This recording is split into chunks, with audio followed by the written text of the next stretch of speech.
Good afternoon, everyone. We're going to go ahead and officially call the meeting to order, and the time is 1 o'clock. Item number 2 is safety message, invocation, and pledge of allegiance. Ms. Brianna? We first wanted to review the evacuation procedures so that we are prepared to be safe in the event of an emergency. If you hear the fire alarm, follow the instructions announced through the PA system. If asked to evacuate, use the glass door exiting out of the boardroom to the outside. If that door is blocked, use the back door. Verbally alert others in the room and evacuate. Then move to the main parking lot in front of the building or the AT&T parking lot over the McCullough-Brooklyn bridges. In the event of a situation like this, our security team will be monitoring the situation and will notify the appropriate emergency services and team members. We also have employees nearby who are trained to administer first aid if needed. Safety is a top priority at CPS Energy, and while we hope this information is never needed, we want to be sure we are always ready. Will you please stand with me for an invocation? We come before you today to give you honor and praise. Thank you for every gift that we have been given. We thank you for the opportunity to come and gather together this day. We ask for your hand of blessing on this meeting of the CPS Energy Board of Trustees. We ask that you guide and direct our meeting so that this is full of wisdom, productivity, and respect for one another. Thank you for helping us to accomplish our work and our goals this day. Amen. Now please join me for the Pledge of Allegiance. I pledge allegiance to the flag of the United States of America and to the republic for which it stands, one nation under God, indivisible, with liberty and justice for all.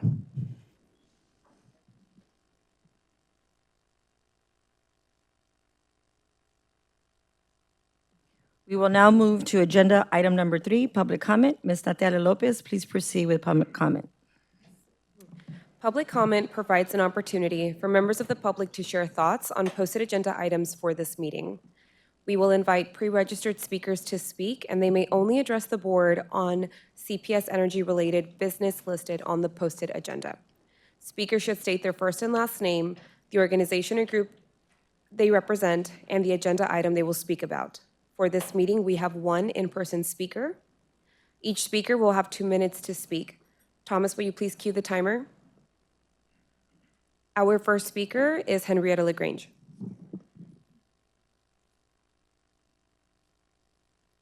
Thank you. It's always an honor to be here. I love all of you. In the back, too.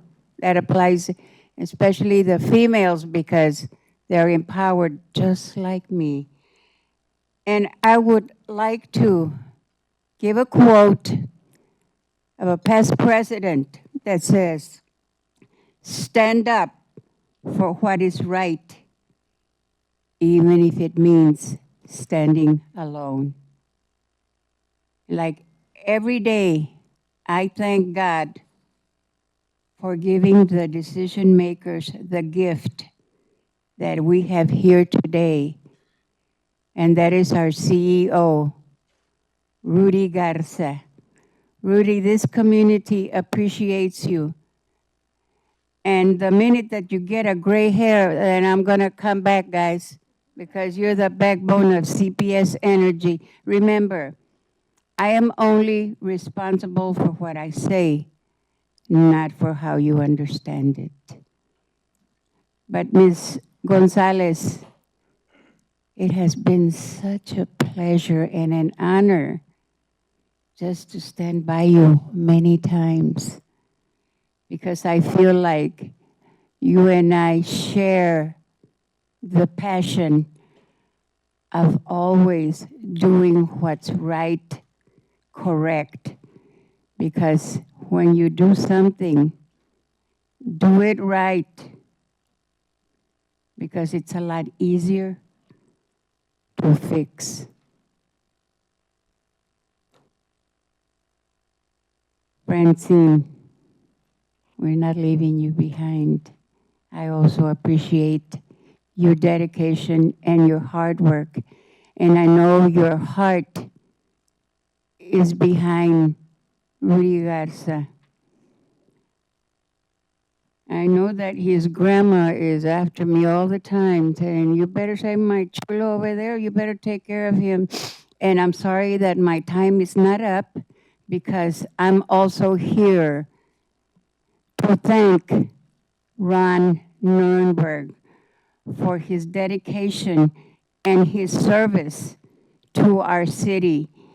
He, as well as all of us here, loves San Antonio. And makes me so happy that I always get to see you because I love your diction, your English. You don't speak like a terrible two or a fifth grade education like, I guess I'm not going to name him and give him any publicity. But there's not enough thank yous in this dictionary or this world to appreciate everything you're done.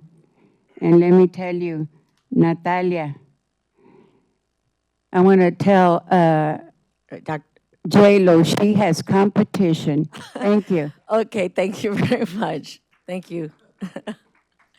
Hold on, I gotta like refocus here. Always a pleasure, always a pleasure. Again, Ms. Lopez, I'm sorry, I miss Ms. Natalia, I was already gonna call. Okay, just real quick. Thank you again for the facilitating the public comment. Again, thank you everyone for being here this afternoon with us. As you look at the agenda, everybody has the agenda in front of them. It's a packed agenda. So I'm going to take a point of privilege and I'm going to move some items around. I will be moving agenda item number 4, Chair's Remarks, and agenda item number 8, election of a new Board of Trustees Chair and Vice Chair, to the following agenda item 17. On that note, I will now proceed with the agenda item number 5, CEO recognition. Mr. Garza, please proceed. Yes, ma'am. I will make this quick, as I know we've got a packed agenda today, ma'am. Trustees, today I'd like to recognize our third quarter Core Value Award honorees. First and foremost, I want to emphasize the importance of our core values. They serve as guiding principles that shape our culture, drive our decision-making, and enable us to deliver exceptional service to our community. Our core values define who we are as an organization, and they are at the heart of everything we do and how we do it. We created this recognition program to highlight individuals as groups whose actions are outstanding examples of our core values in action and in alignment with our Vision 2027 strategy. We want to celebrate their accomplishments and share these stories with our organization and with you. These individuals we are honoring today consistently model our core values, earning the trust and respect of their colleagues, which is why their peers and colleagues nominated them. They consistently go above and beyond expectations, delivering outstanding results. So please join me in congratulating them for this well-deserved recognition. And this is there's a lot of them this time.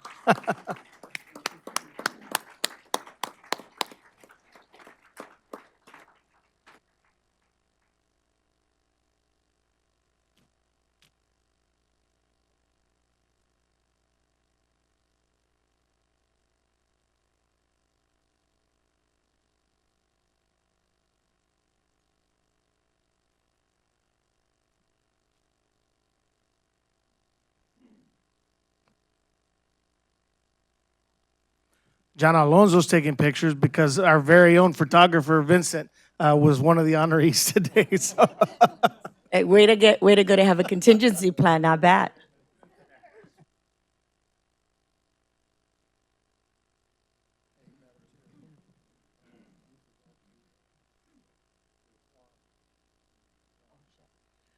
Okay, you're right, sorry. You know what, there's such positive energy in the room that we're so excited about conducting business that I forgot a very important thing, and it's on me. Shanna, we need to do a quorum. All trustees are present. We have a quorum. Okay, thank you. It's officially, it's on the records. And again, love the energy in the room. Thank you, everybody. With that being said, we just concluded with item number 5, which was the CEO's recognition. And again, one team, congratulations. The next item is 6, which is approval of consent items, and we have the following. A, payment to the City of San Antonio for December 2024. B, minutes for the December regular board meeting held on December the 16th. Move to approve. 2024. Do I have a motion? We have one to approve the items on the consent agenda, and do I have a second? First motion by Dr. Mackey, second motion by Dr. Francine Romero. Ms. Ramirez, will you please proceed with, well, roll call. but Trustee we- Dr. Mackey? Trustee Steen? Yes. Mayor? Yes. Vice Chair? Yes. Chair? Yes. Motion carries. Thank you.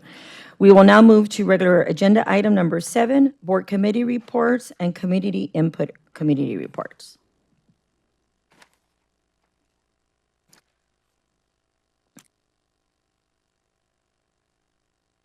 The reports. So in lieu of reading the reports out loud, the reports are available in your board book for review. Are we okay with that, everybody? Just want to make sure.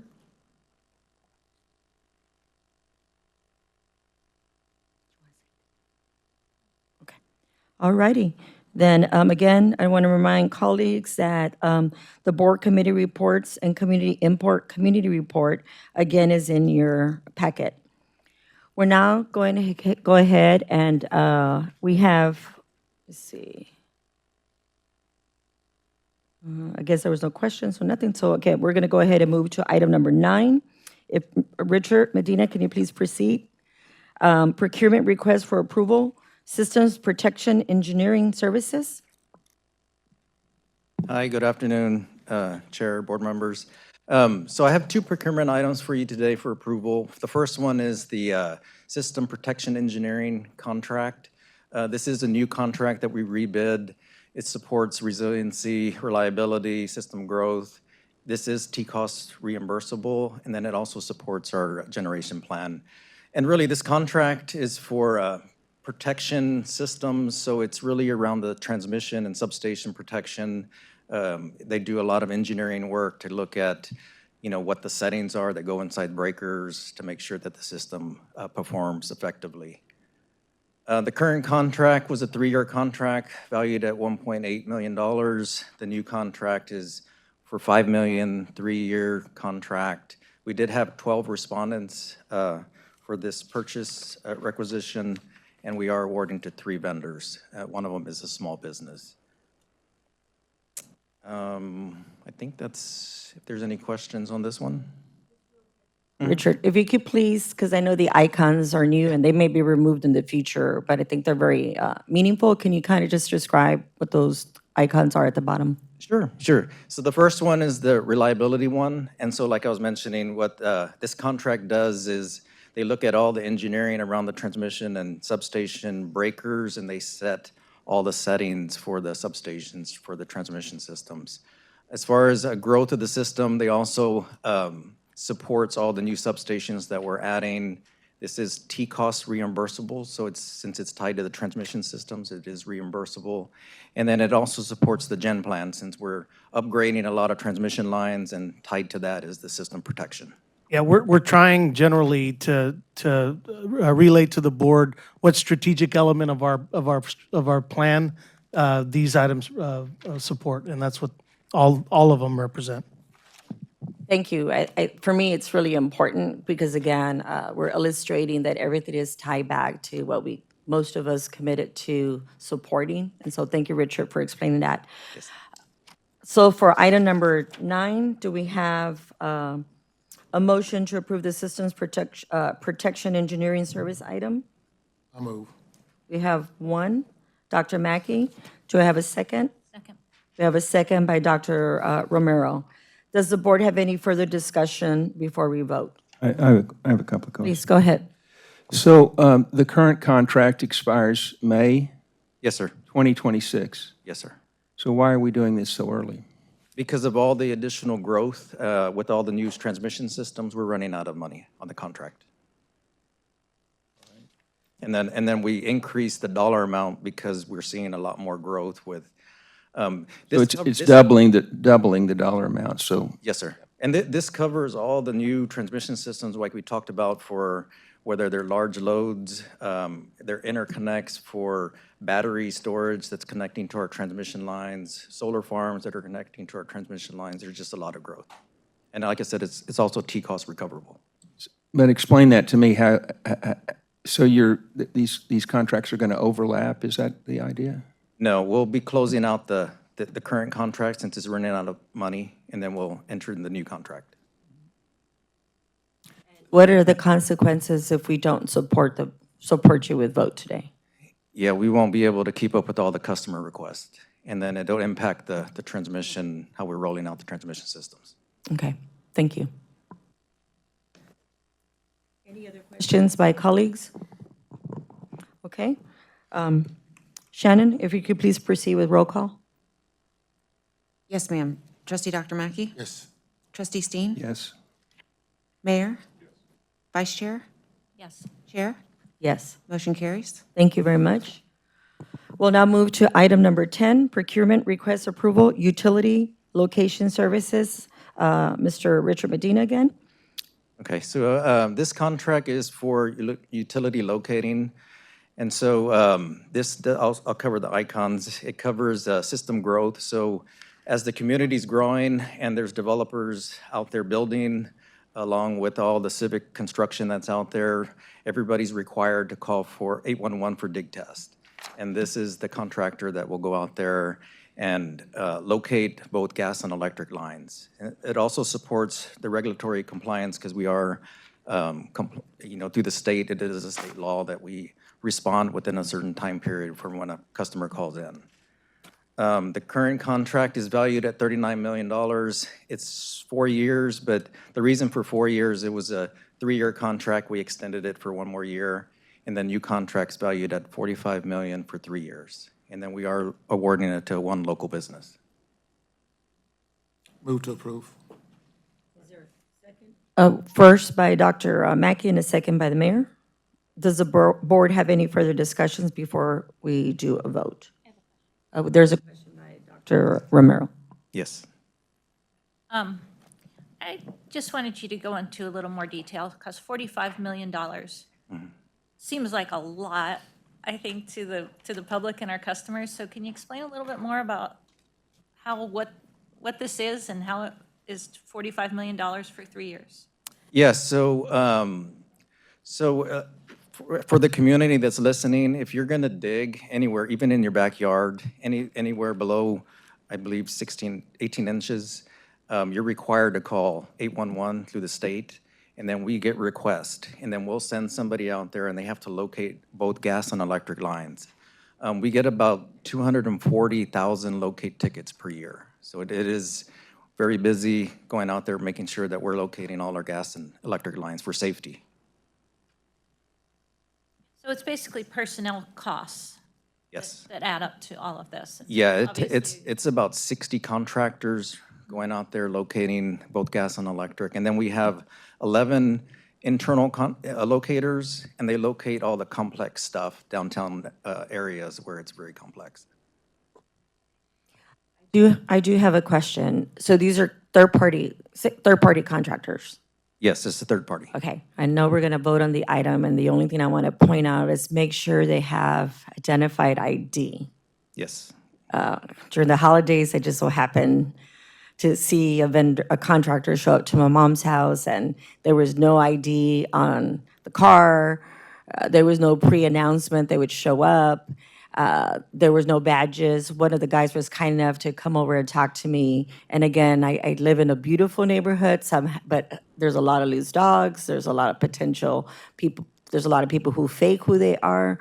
So I'm just asking to make sure that any third-party contractor has visible IDs, both the CPS contractor and their company badge, and their cars are clearly labeled, please.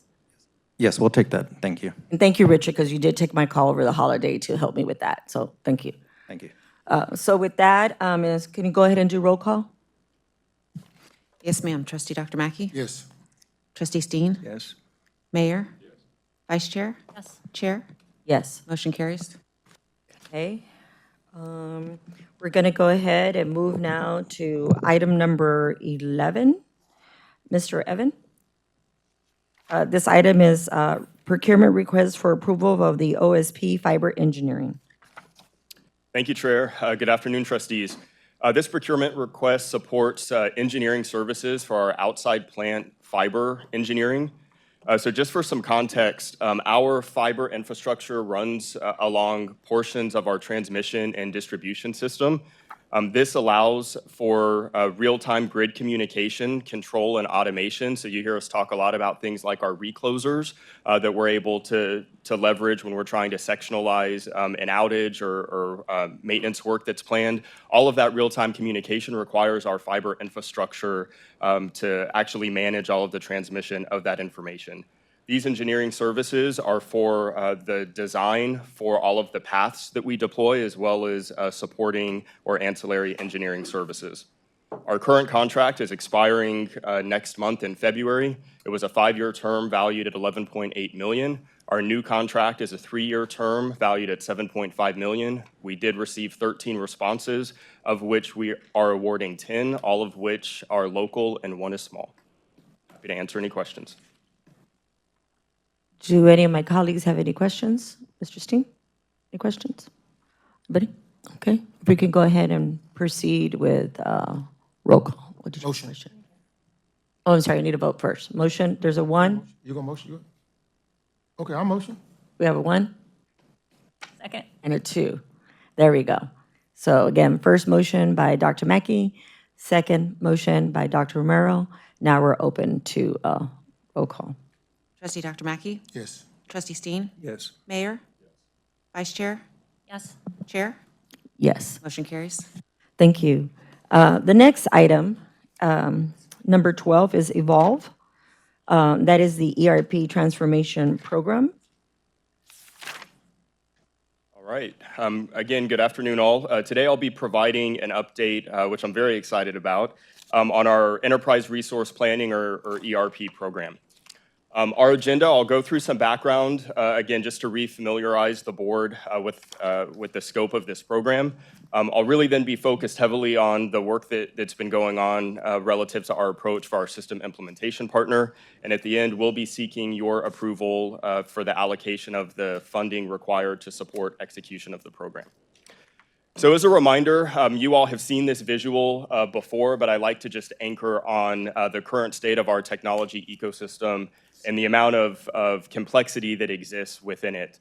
As a reminder, at the core of our technology environment today is our existing ERP system, which was implemented in 2001 and is nearing end of standard support from the current vendor.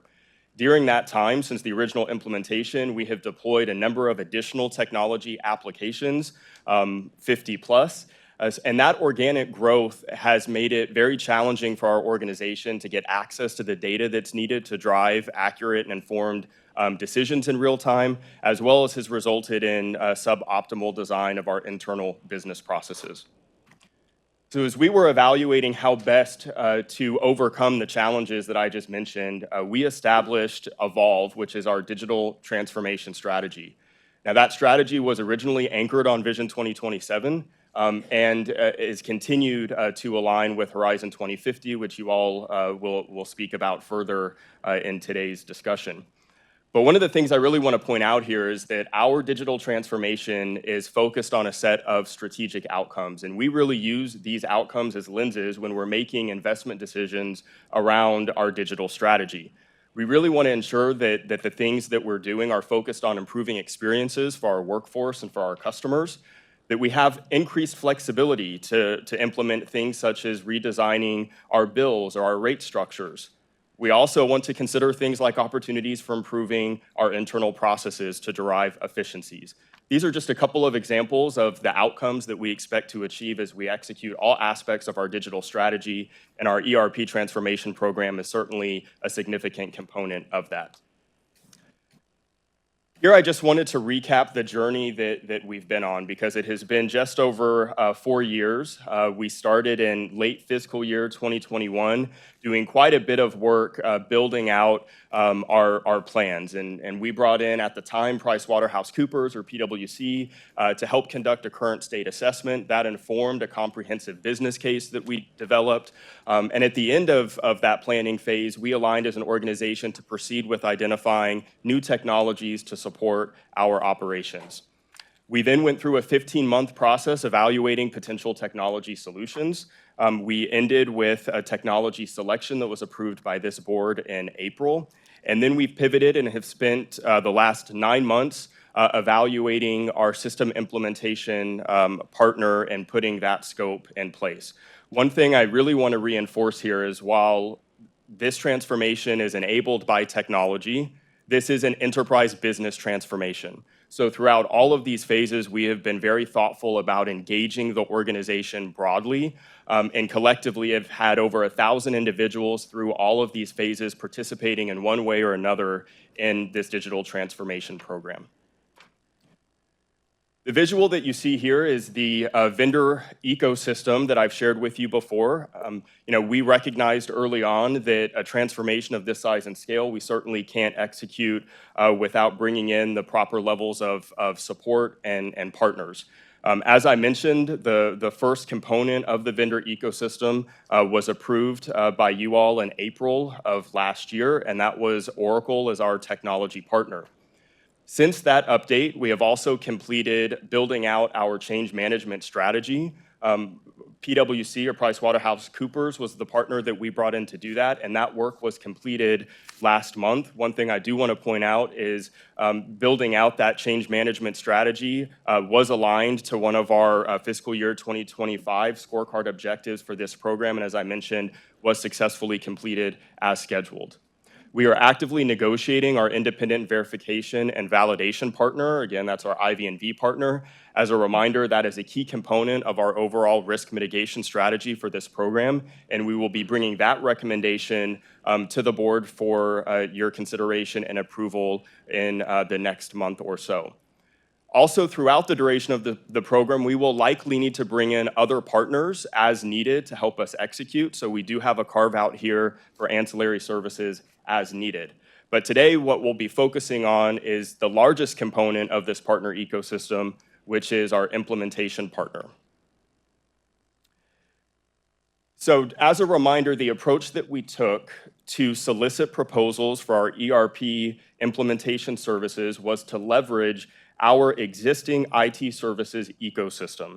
Now, as a reminder, this board approved establishing our IT services ecosystem in November of 2023.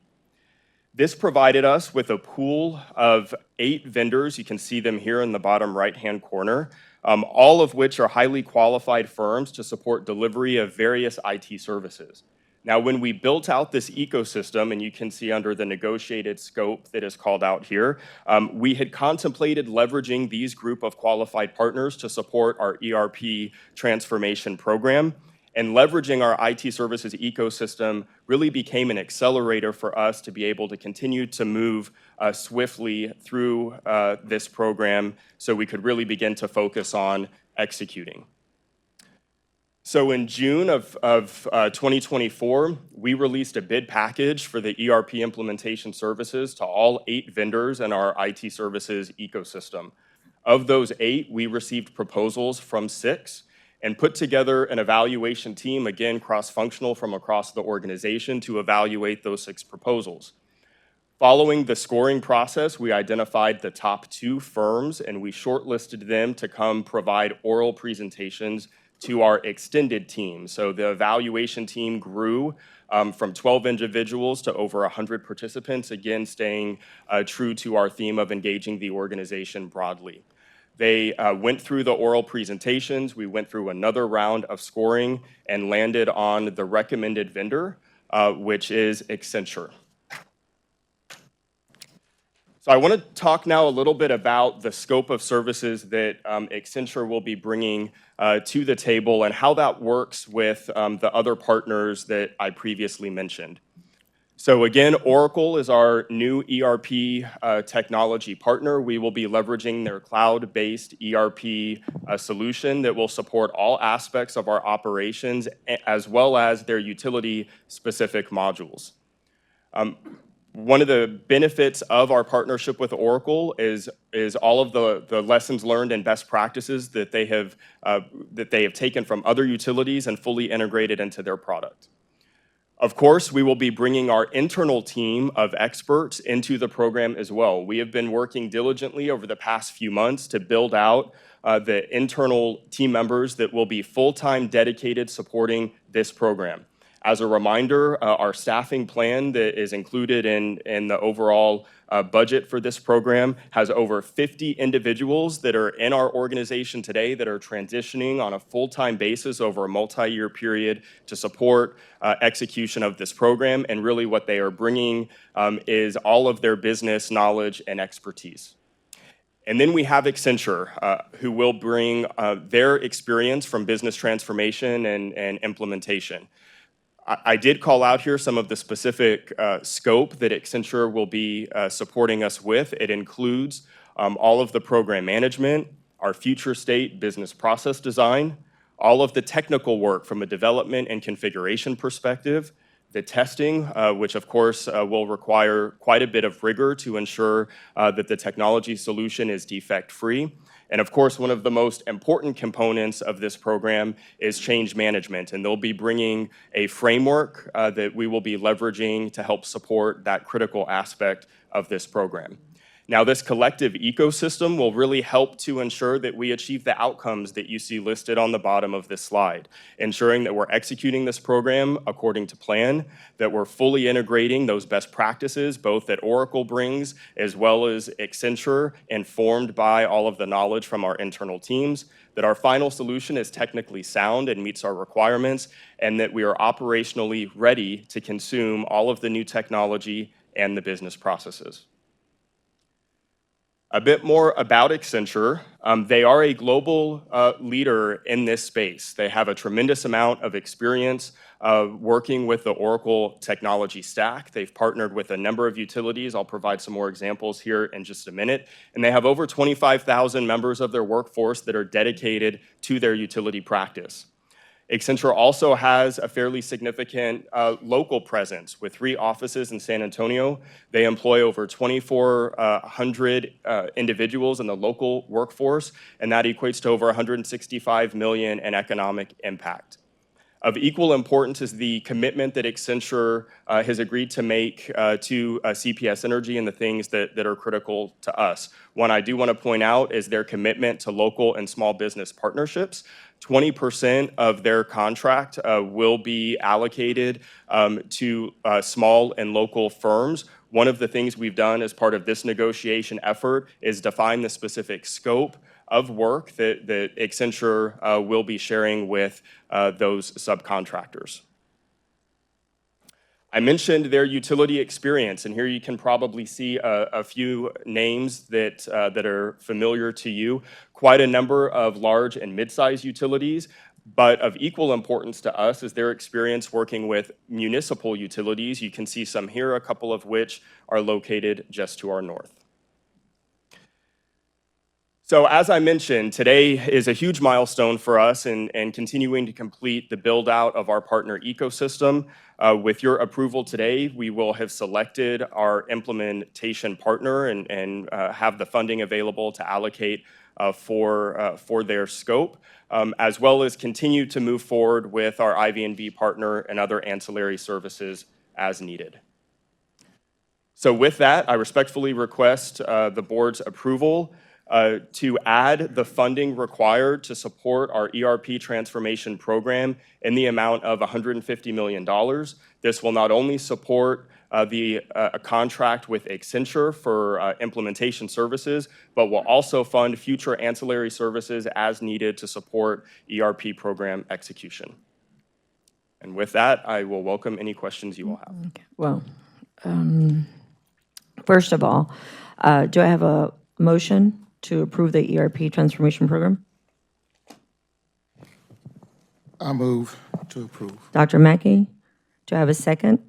Second. second by Dr. Francine Romero. Does the board have any further discussions before we vote? And I know I do. We'll start with Mr. Steen. So thank you for conferring with me before this meeting, and I think you're doing a great job. If we could put up slide 3. So I was looking at that last bullet point. When will this new system be in place? When will it be operational? So let me hop to a slide that's in the appendix, if I may here. So this is the initial schedule that we have put together for our transition. One of the objectives of this program, and I previously shared this with the board, is to lay out an approach that will allow us to deliver functionality as early and as often as possible. So you can see here, we have a multi-phased release plan. The first one comes at the end of our fiscal year 2027, so that's calendar year 2026. The second release will occur in about 6 months later, so mid-calendar year 2027, and the final release at the end of fiscal year 2028, which is at the end of calendar year 2027. All right, but going back to slide 3, you say the core systems end of standard support from vendor in 2027. Yes, sir. So explain that. Absolutely. So that date is the primary ERP we have today, which is the middle circle, which is our SAP system. The current version of SAP that we are running will reach end of standard support from the vendor at the end of calendar year 2027. So the initial schedule that we have laid out actually gets us our final release at the end of 2027. However, as part of our planning effort, we have identified options that are available to us, if they are required, for extended support through authorized third-party partners. So if SAP stays true to their end of calendar 2027, end of standard support date, we have identified multiple firms that will offer extended support should that be required. So while we hope that the execution of the program as laid out keeps us in front of that, should things change, we do have contingencies that we have put in place that are also supported by the program budget in outer years to be able to mitigate any risk that may come up. Thank you, and I have one more question. When we met, you talked about Accenture's proposal, and you mentioned a component of it called community-based investments. I don't think it's part of your presentation today, or is it? Yes, sir. On the right-hand side, you can see their commitment to small and local business, as well as other local community investments in the amount of around $500,000, as well as the direct impact their workforce has as CPS Energy customers. Right, but you broke it down. You said REAP contribution annually for 2025, 2030, 75,000. Carbon offset accelerator, tree planting in the name of CPS Energy, 30 to 60,000. Workforce development hiring of HBCU and local university scholars as apprentices to the CPS ERP program with option for CPS Energy to hire 150,000. And then in-kind consulting and marketing services to support CPS Energy's community outreach programs, 150. So that's how you get to the $500,000. Did we ask for that? No, sir. So those are candidate areas where Accenture may spend the dollars that they've committed to from a community investment perspective. All of those are subject to approval that will work with them through our partnership. We did not ask for those, nor was it a requirement. They just appeared in the proposal. Those were value add that they brought forward. And is that common? Yes. All right, and then how would you respond to someone that sort of said that's in effect a pass-through? So our evaluation of their proposals were before any of those local community investments were called out. So the way that they were evaluated in accordance with all other vendors did not take any of this into account. Thank you. Thank you. Yes, sir.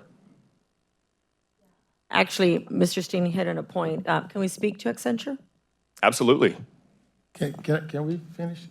Well, I was asking questions. But go ahead. I'm going to let Dr. Mackey, out of courtesy. Go ahead. Thank you, Evan. At this time, I would like to recognize Evan and his team for his leadership and doing things the right way.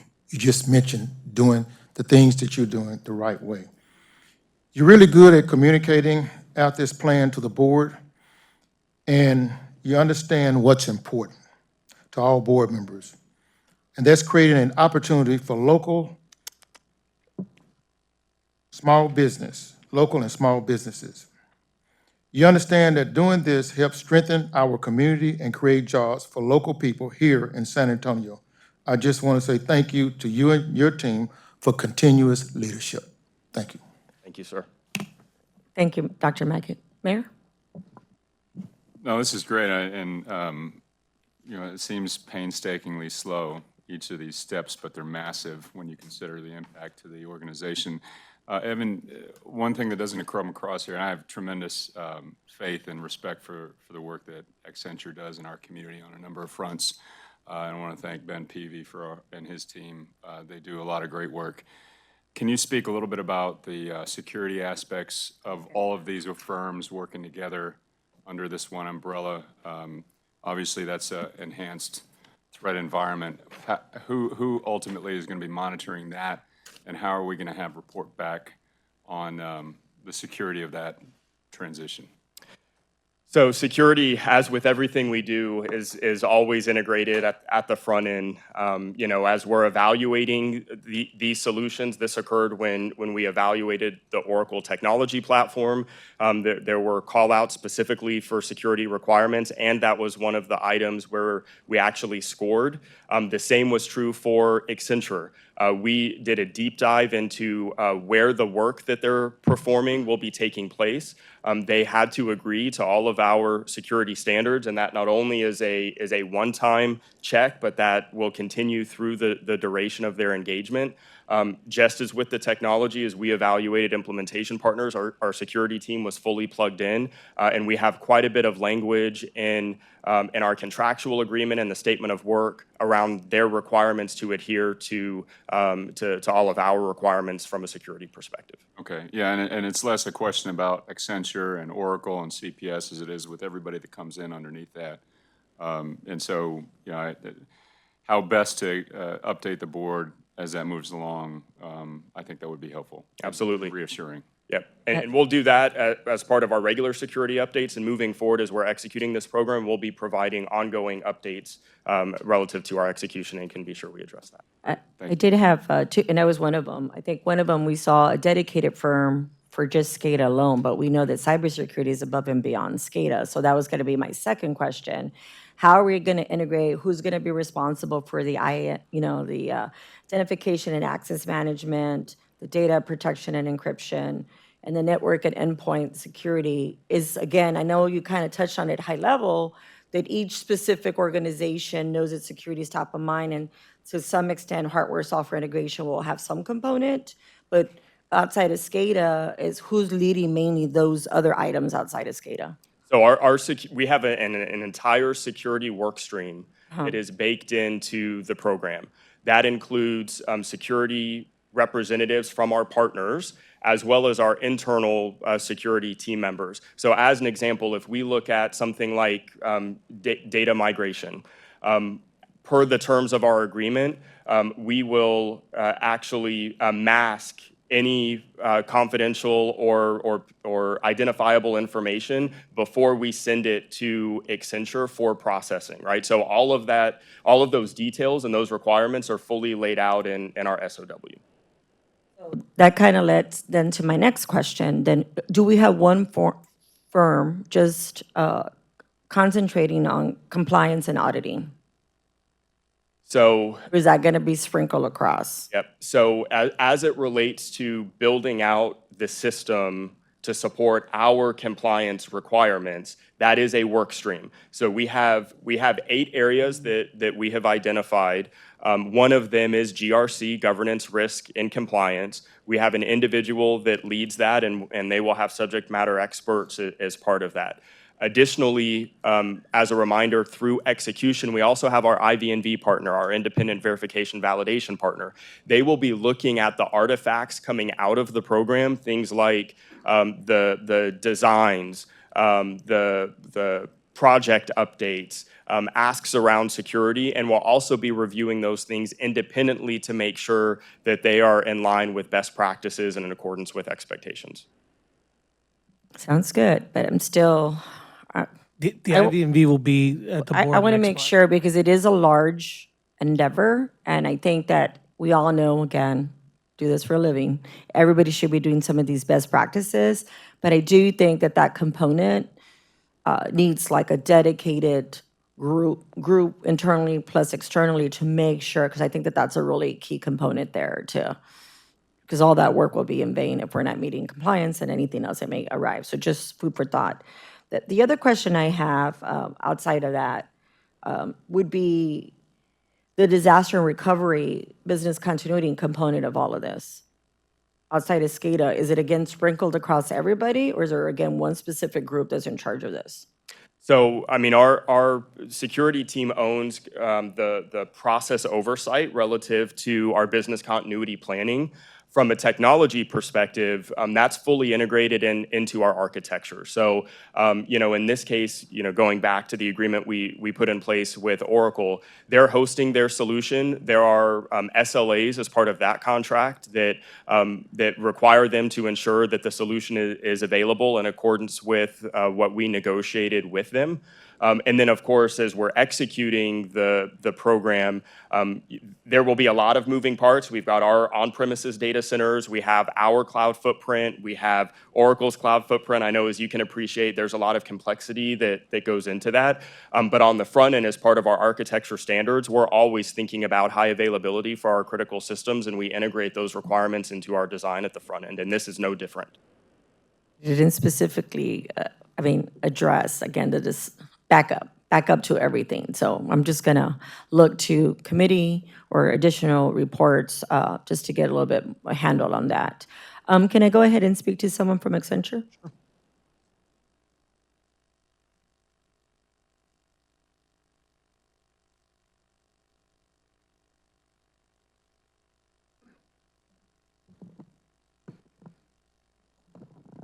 Thank you. So my initial questions, and thank you, Trustee Steen, for bringing this up.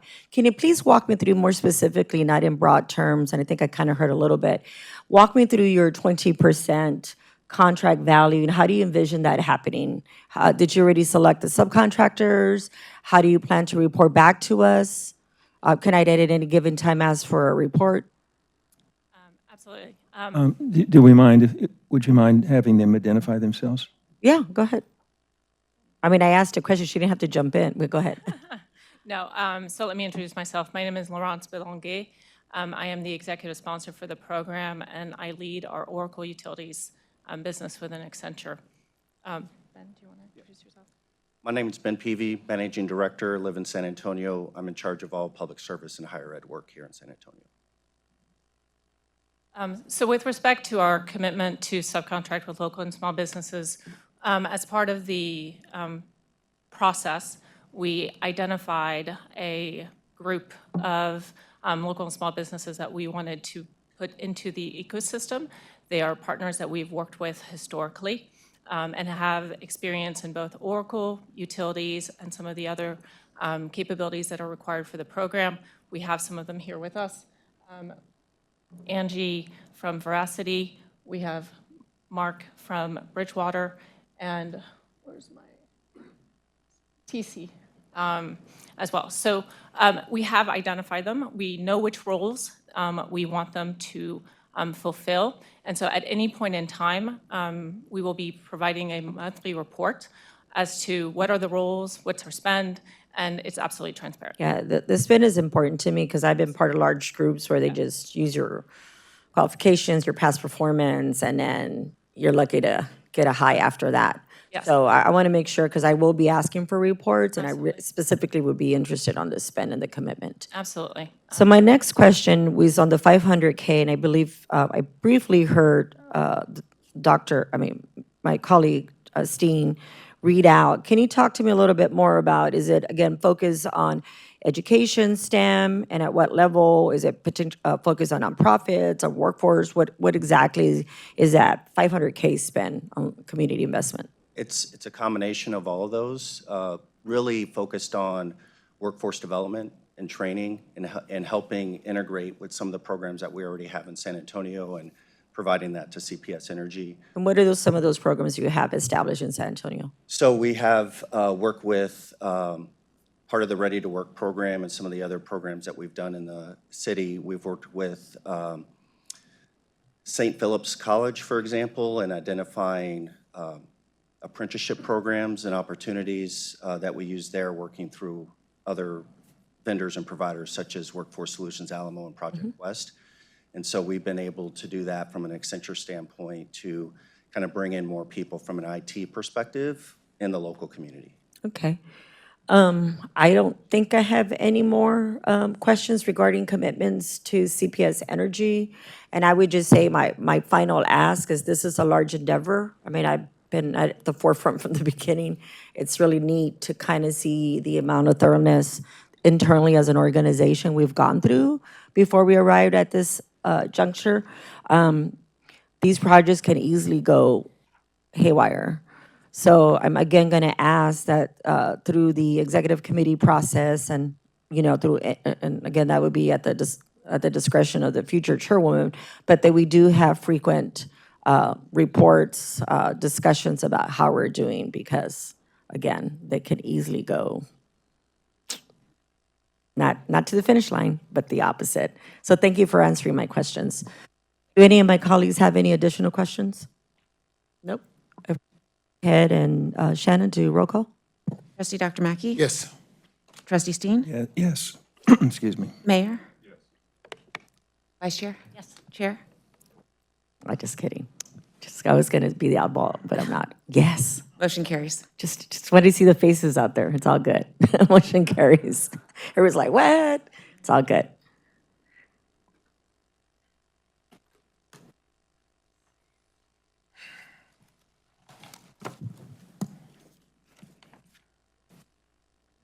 Again, thank you everyone for the last item. It's been a work in progress for quite some time. So now we're going to go ahead and move to the next item, which is agenda item number 13, F1 2025 Enterprise Scorecard and Measure Targets. Ms. Helena Ball, please proceed. Good afternoon. Our agenda for today is to first update you all on our Vision 2027 and the strategic initiatives that we've accomplished to date. And then we'll go into a conversation about our upcoming fiscal year 2026 enterprise measures and targets. The goals for today are to share awareness of our fiscal year 2025 strategic initiatives progress, as well as show our fiscal year 2026 milestones that will be part of the scorecard that will be shown to the board monthly. We are seeking understanding of the enterprise measures and targets, and this is an opportunity to provide feedback. So a brief overview. In partnership with the members of the board, our senior leadership team, as well as our third-party consultant, H. Bailey Group, we've developed enterprise measure targets for fiscal year 2026. The goals, as we always have for our enterprise measures, are first and foremost to align them to our Vision 2027 strategic objectives. We're focused on delivering value to our customers and our community. The measures and targets are focused on providing a balanced assessment of the performance of the organization. Our approach is similar to what we have done historically. Leadership in partnership with H. Bailey proposed and assessed potential measure targets. H. Bailey is a third party that has industry expertise, and they really challenge us on the level of stretch associated with our targets. We did bring the reviewed proposed targets to the Operations Oversight Committee in November of 2024. And we've, based on feedback and continued conversations with leadership, have aligned our targets with the consultant, the OOC, and we'll be presenting these to you for your input and consideration. So first, wanted to take a moment and give you an update on the progress that we've made relative to our Vision 2027. This is a bit of an eye chart, so I'm not going to read all of the words on this page, but we really wanted to relay the significant progress that the teams across CPS Energy have accomplished over the past 2.5 years. I'll highlight a few and certainly welcome questions or comments. To the left, under operational evolution, first and foremost, the work that in coordination with the board, our RAC, and other input groups undertook to establish our power generation plan in 2023 was significant. And that plan continues to guide our path forward as we work toward energy transition and meeting the growing needs of our community. This past year, we acquired 1,710 megawatts of natural gas fired generation in Corpus Christi and Laredo. Those assets have allowed us to jumpstart our generation plan and have provided additional length for us to monetize in the wholesale market in order to bring down the costs of our overall plan. We've continued to add battery storage and wind as well as solar. We now have 400 megawatts of battery storage that continue to show value during price and grid scarcity. Evan covered this, but there's been a considerable amount of work in partnering with Oracle, establishing the technology, and now onboarding our system implementation partner for our ERP transformation. There are a couple of other items in this column that I think are very worthwhile. Post analysis of URI really not only gave us a lot of insight into ways for us to improve our electric system, but also our natural gas system. And while it's not, it's not very flashy, doesn't come forward, the gas team and gas services and our ESMO teams have made considerable progress in enhancing the supply, diversity, and system components of our natural gas service. And then another item that we'd highlight, there's been a really strong team that has been working around the South Texas project, and we've negotiated and are in the process of obtaining an additional 2%, which helps us from a carbon perspective and provides us with a very reliable power source. Financial stability. Some of the accomplishments that we've made today, I mentioned the additional generation that's provided significant wholesale revenue. That's certainly helped us with managing affordability and also has benefited our city owner. We do continue to anticipate strong wholesale performance while we continue to execute the generation plan. Another item that occurred and was a really significant step for all of the teams across the organization were the positive actions that both Standards & Poor's and Fitch took, removing our ratings from negative and placing us at a stable outlook. On customer experience, there's been a tremendous amount of work by Deanna and her team. A couple of items that I will note.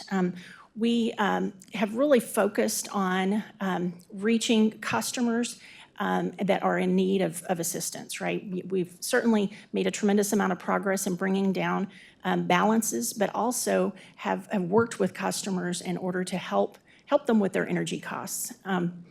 We've enhanced payment options. There's now a lot of different ways for customers to pay, and that's been significant. While this sounds like a small amount of money, we were able to secure $1 million in a grant, which helps our weatherization program. This grant is specific to allow us to work with customers and conduct small and minor home repairs where traditionally the homes were going to be rejected from the weatherization program. So it's certainly helping us reach more customers, and in particular, reach more customers that specifically are in need.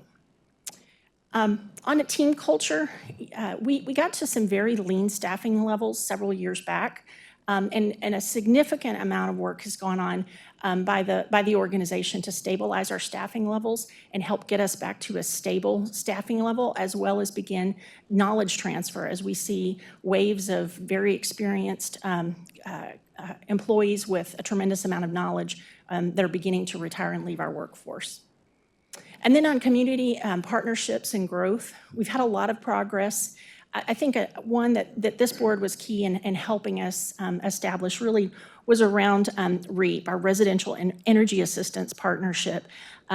We've been able to move the benefit for Bexar County participants from $400 to $1,200, and that's significant. One that we really haven't highlighted a lot, but is pretty cool for us in utilities. We, through our partnership in the American Public Power Association, partnered with other utilities out in Arizona under a project called Light Up the Navajo. We have in Arizona many families who've never had electricity in their homes. And so this project is really, I think, a testament to public power, where our teams go out and energize people's homes for the very first time. So we've been very busy. We have a lot to do, but wanted to share some of the accomplishments that we've completed under 2027, and it has been a true team effort. Rudy talks about one team. All of the things I'm just the messenger. I get to stand up here and talk about these things, but each of these efforts have been a significant lift for the organization and a true demonstration of teamwork in order to improve our performance and our outcomes for our customers. So looking forward into this next fiscal year, I'll touch on a few of these, but these are going to be the initiatives that you're going to see in our monthly scorecard, which includes our enterprise measures as well as the work that we have at hand. The areas of focus remain the same. We're going to continue to execute on our power generation plan. While we acquired our new plants, we're still integrating those new plants fully into our operations. So this fiscal year 2026, we're going to complete that transition and have all of our acquired plants fully integrated into the CPS Energy business. We have a number of solar and storage resources that will be energized and commercially available this year, so we want to ensure that we bring those on per our plan. And then we have a number of key contracts. As you all may recall, in our generation plan, we are going to be converting one of our coal plants to natural gas. And so our power generation team is in the process of reviewing, selecting, and awarding contracts associated with that. Another key item in power generation that is taking up quite a bit of work and focus is related to supporting ERCOT reliability.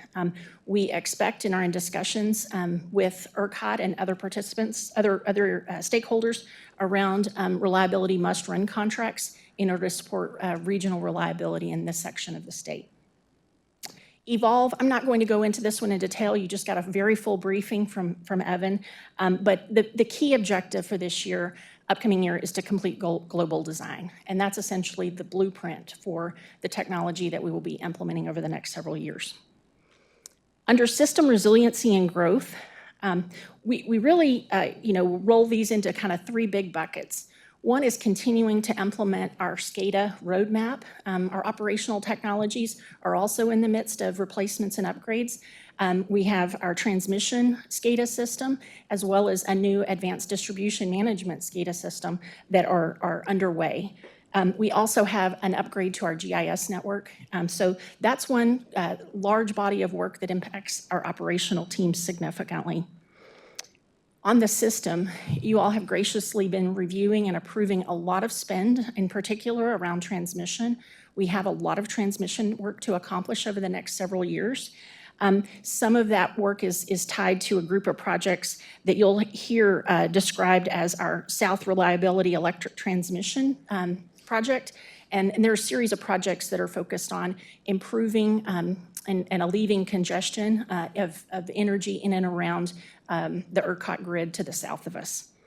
And as I mentioned on our accomplishments, we're continuing to expand and diversify our natural gas system to enable more storage, more diversity of supply, to ensure during extreme weather events that we have adequate supply, sufficient pressure, not only to run our plants, but also to make sure that our customers on the distribution system can stay warm during cold weather events.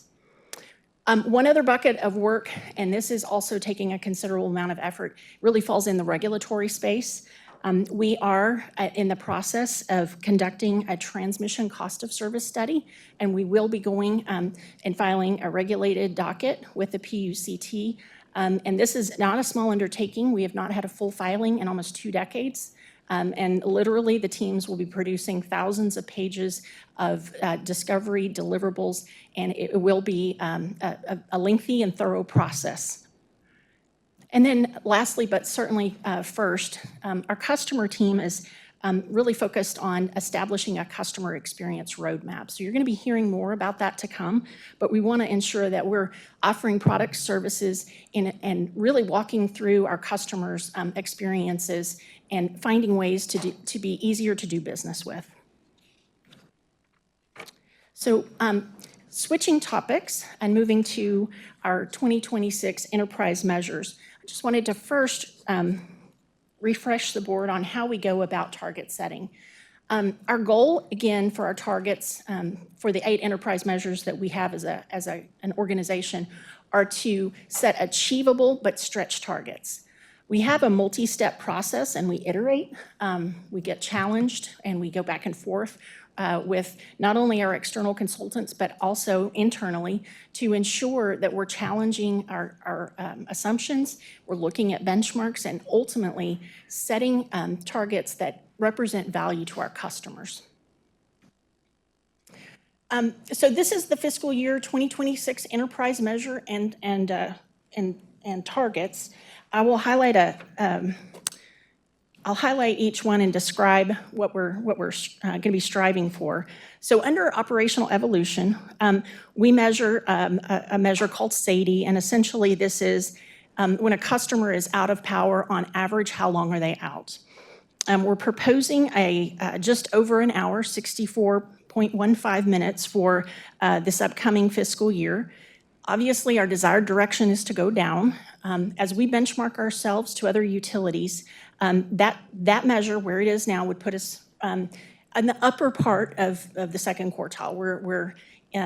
We sometimes bounce between first quartile and second quartile, but we're up in the higher portions of the second quartile. And there are some specific reasons why we are setting 64.15. We look ahead and we try to think about, major weather patterns to see if we'll have an unseasonably wet or cold season. But as we all know, the weather is difficult to predict months out. But we do take that into consideration. Additionally, this year, we've had a team that has been focused on looking at our work practices around de-energized work, right? We work a lot of our work with the power flowing. And so we've had a safety team looking at, are there times when we want to intentionally take power down, take power de-energized to allow us to work even more safely? And so we've taken and modeled what we believe those interruption minutes are going to be in setting this target. But at the end of the day, we believe that the approach we're taking sends the right message and is the right approach to our safety first philosophy as a company. Plant availability, we're recommending, again, for 2026, 90.5% availability. And just as a reminder, our plant availability is specific to critical months. So we obviously, every year, we're taking plants down for outages during our softer months, our shoulder months where conditions aren't as tight. But during those critical months, which happen to be January, February, and then our summer months, we're measuring the availability of our fleet. And again, we want that to be as high as possible. Gas safety, we're setting our target at 0.54. And again, this is leaks at the end of the year. We have specific targets around repair and addressing leaks. And again, we want that to be as low as possible. Financial resiliency. This is a metric that we've talked quite a bit with the board about. It's a matrix. It's got several elements to it. And again, we're recommending maintaining the target that we have, which is a greater than 3 band range.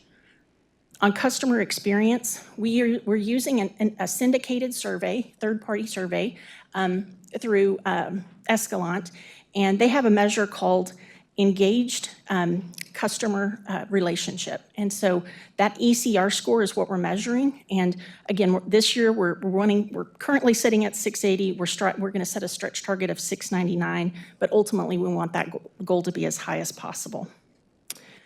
On team culture, we utilize a third party, the Gallup survey. It's called the Gallup Q12, and it has 12 questions that we measure our employees on, ultimately to determine the level of engagement of our employees. This is one that I'm not sure how much we've briefed you all on it, but we recently got our survey results for this past year. And one of the items that Gallup shared with us is our progress over time. Back in 2015, when we first started on this journey using this tool, we were actually at the 16th percentile. So basically pretty much bottom of the barrel. Over the last 9 years, we have increased and are now at the 82nd percentile. So we're getting close to being in the highest performing companies from a Gallup perspective. So we're going to continue to have that at first quartile, and again, higher is better. Safety performance, we're recommending tightening that measure and moving our recordable incident rate to just over 1. I would highlight, while you all are seeing the recordable injury rate, which is defined by OSHA, a new focus for us and an area that safety is leading us on is also focusing on serious injury prevention as well as high energy events. And so while you won't see those measures in your board report, I did want to highlight that because that is going to be a significant change for us as an organization, but one that we feel will continue to bear fruit and ultimately guide us on our path to become accident and injury free. And then lastly, community partnership and growth. This is our local spend percentage. We're, again, recommending having that target at 70%, and again, higher is better. So that concludes my remarks. I'll certainly take any questions that you all have. Thank you, Elena Ball. That was a great report. There's additional supplemental information for all trustees and the mayor. And then, okay, if we can proceed to the next thing, which is, does anybody have any questions? Mr. Steen, comments? I don't have to go first if somebody else wants to go. Right. So, Ms. Ball, thank you for your presentation today. And I have to say this, you're a highly valued member of the executive team, and please know that your expertise and insights are always appreciated. This subject, setting our metric targets, is arguably one of the most important things we do. Effective metrics drive changes, innovations, and improvements, as well as help an enterprise and its CEO focus employees and resources on what's important. Effective metrics are appropriately aspirational, challenging, and yes, tough, which means that when the targets are met, our company is firing on all cylinders, that is, operating at the highest level. The subject of metrics is something every CEO of a large enterprise should be immersed in. And so my remarks today are respectfully directed at our Chief Executive Officer, not our Chief Strategic Officer. As they say, the buck stops with the CEO, so here are my comments and questions. To begin with, will these fiscal year 2026 targets be voted on at some point by this board? No, sir. All right, our agenda indicates there are 10 items we'll be voting on, and this is not one of them. If we're not voting on them, I want to note that it strikes me as inadvisable for a management team to set its own targets. I have to think that everyone listening to this meeting would agree with me. This board should be setting the targets by voting on them. Now, it's an interesting story how we got to where we are today. Suffice it to say, and this will just take a few minutes, that in the recent years, CPS Energy wasn't doing well at all achieving metrics we'd adopted over a decade ago. And so a process was initiated over my objections to discard these long-standing metrics and substitute in their place easier to achieve metrics.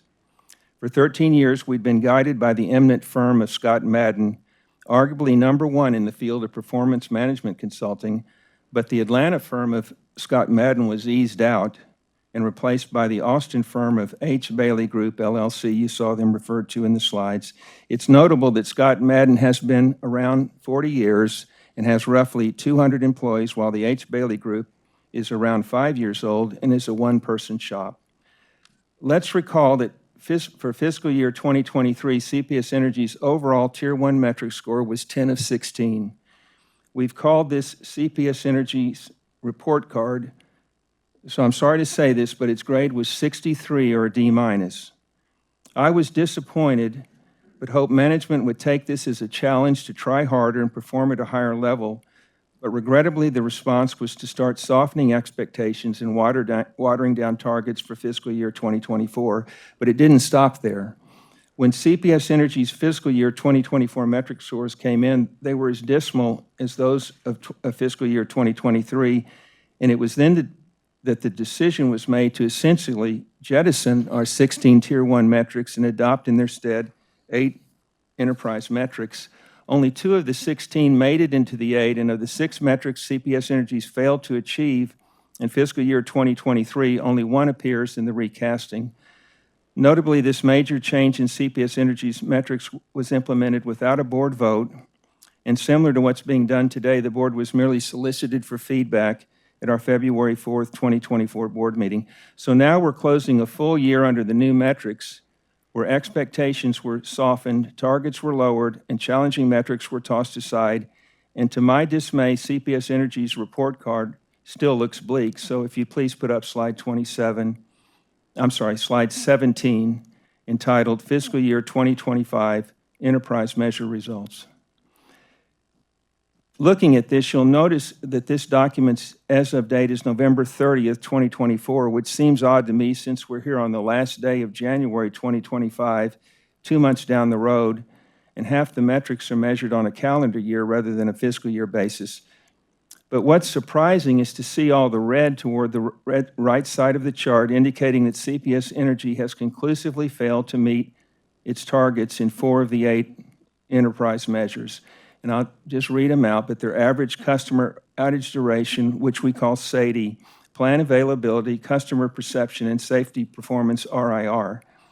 You'll note that I included customer perception, even though it's depicted in yellow and identified as at risk. But again, this chart is of November 30th, 2024. And Ms. Ball, please correct me if I'm wrong, but I'm all but certain the target of 699 was not met by the end of December, and will you please confirm that's the case?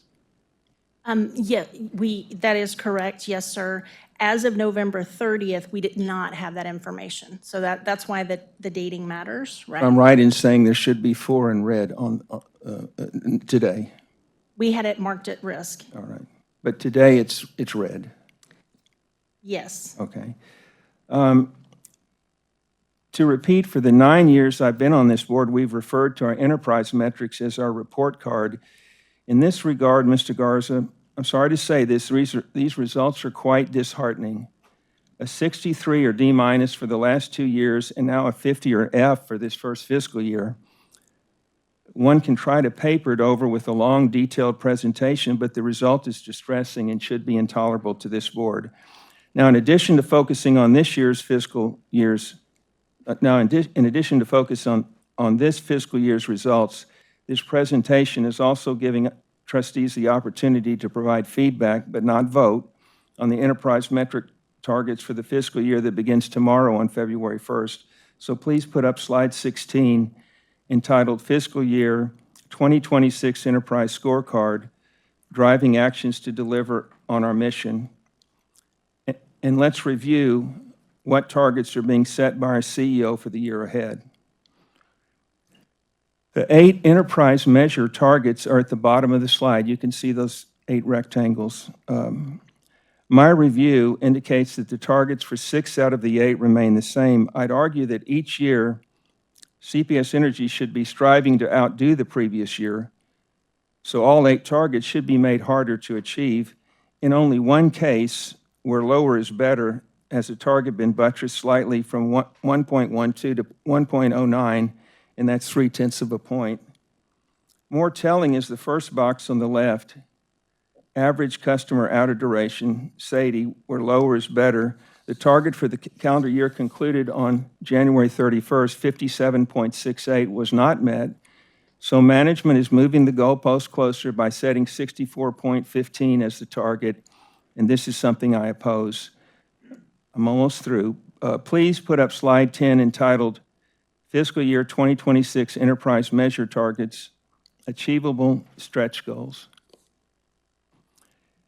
As I've stressed many times before, I wholeheartedly agree that to get better and perform at a higher level, CPS Energy must benchmark itself vis-a-vis its peer utilities. However, as I look at the column on the far right entitled Benchmark/Comparison, I'm disappointed.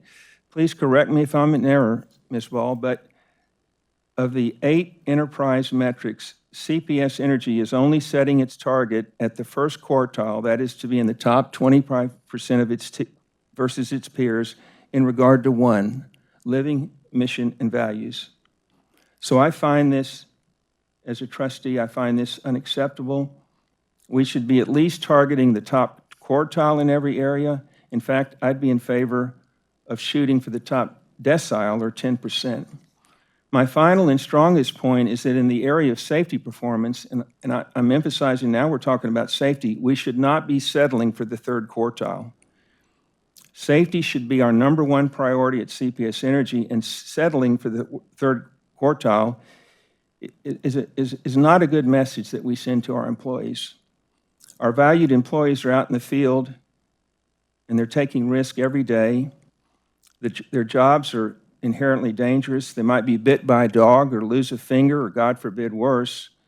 When upper management settles on the third quartile, what we're telling them, in essence, is that if you stack 100 of our peer utilities on the basis of safety, CPS Energy is content to be 75th.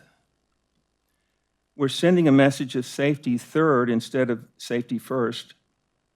So at a minimum, in regard to safety performance, we should be aiming for the top quartile when compared with our peers. And just one last thing, Ms. Ramirez, since the trustees are not being afforded the opportunity to vote on this important matter, I respectfully ask you to reflect in the minutes my ongoing concerns with CPS Energy's failing report card for fiscal year 2025, as well as other reasons I'm setting forth for voting no if we'd been afforded the opportunity to do so today. Thank you. Thank you, Mr. Steen. Dr. Mackey? Yes. Chairwoman, have you ever been asked to put this on the board agenda for a vote? No. Thank you. Mr. Garza, have you ever sit down with each trustee, go over the scorecard, and ask their input on this? Yes, sir. Has anybody ever put this on the agenda No, for sir. us to vote on? I mean, I'll just remind you that the only way the board has voted on this previously is when it impacted compensation. Okay. That was done through the Personnel Committee. Okay. So, I mean, this is no different than any way we've ever done it outside of our compensation, pay for performance going away. Okay.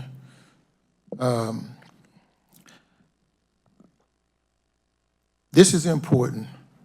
All of this is so important, and staying in the number one quartile in this, and I believe it's very important, just like safety, financial stability, and all of this.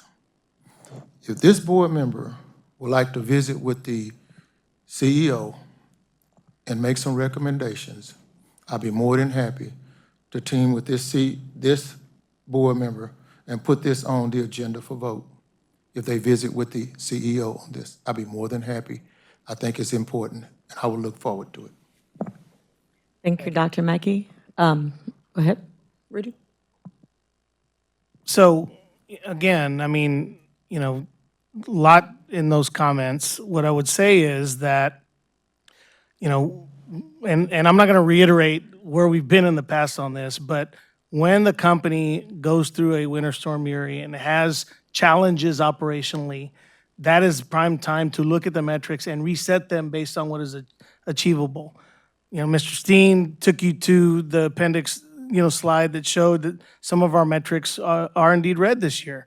So either we're setting them too easy or not, but, you know, they're not softballs.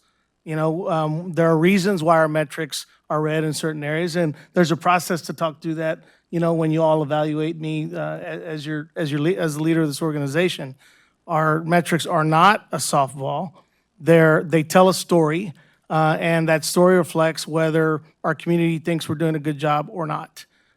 These metrics are reflective of where we are as an organization today, the budget resources we have to get to a first quartile, if that is what the board ultimately, you know, wants us to do, and whether second, third, whatever quartile we're in reflects progress.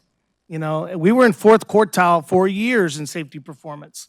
And so moving to third quartile represents a move in the right direction. And if any of the trustees actually spoke to some of our employees, you would get feedback on how much we talk about safety every day around here and what level of importance we place on it. That goes well beyond whether it's 1.22 or 0, which actually, that is our goal. Zero, you know, issues in safety.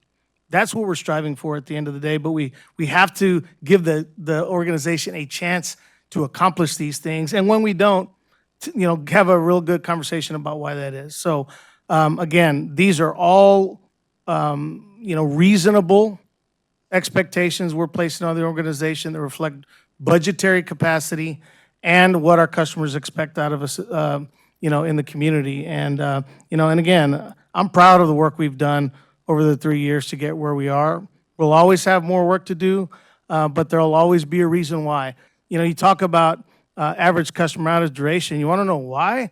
You know, we flexed that metric a bit, which I've told the board before. We're going to flex these when it makes sense, and I will tell you why. Because after, you know, we've lost an employee last year, we've asked to start, I don't know what happened there. We have started doing more work de-energized.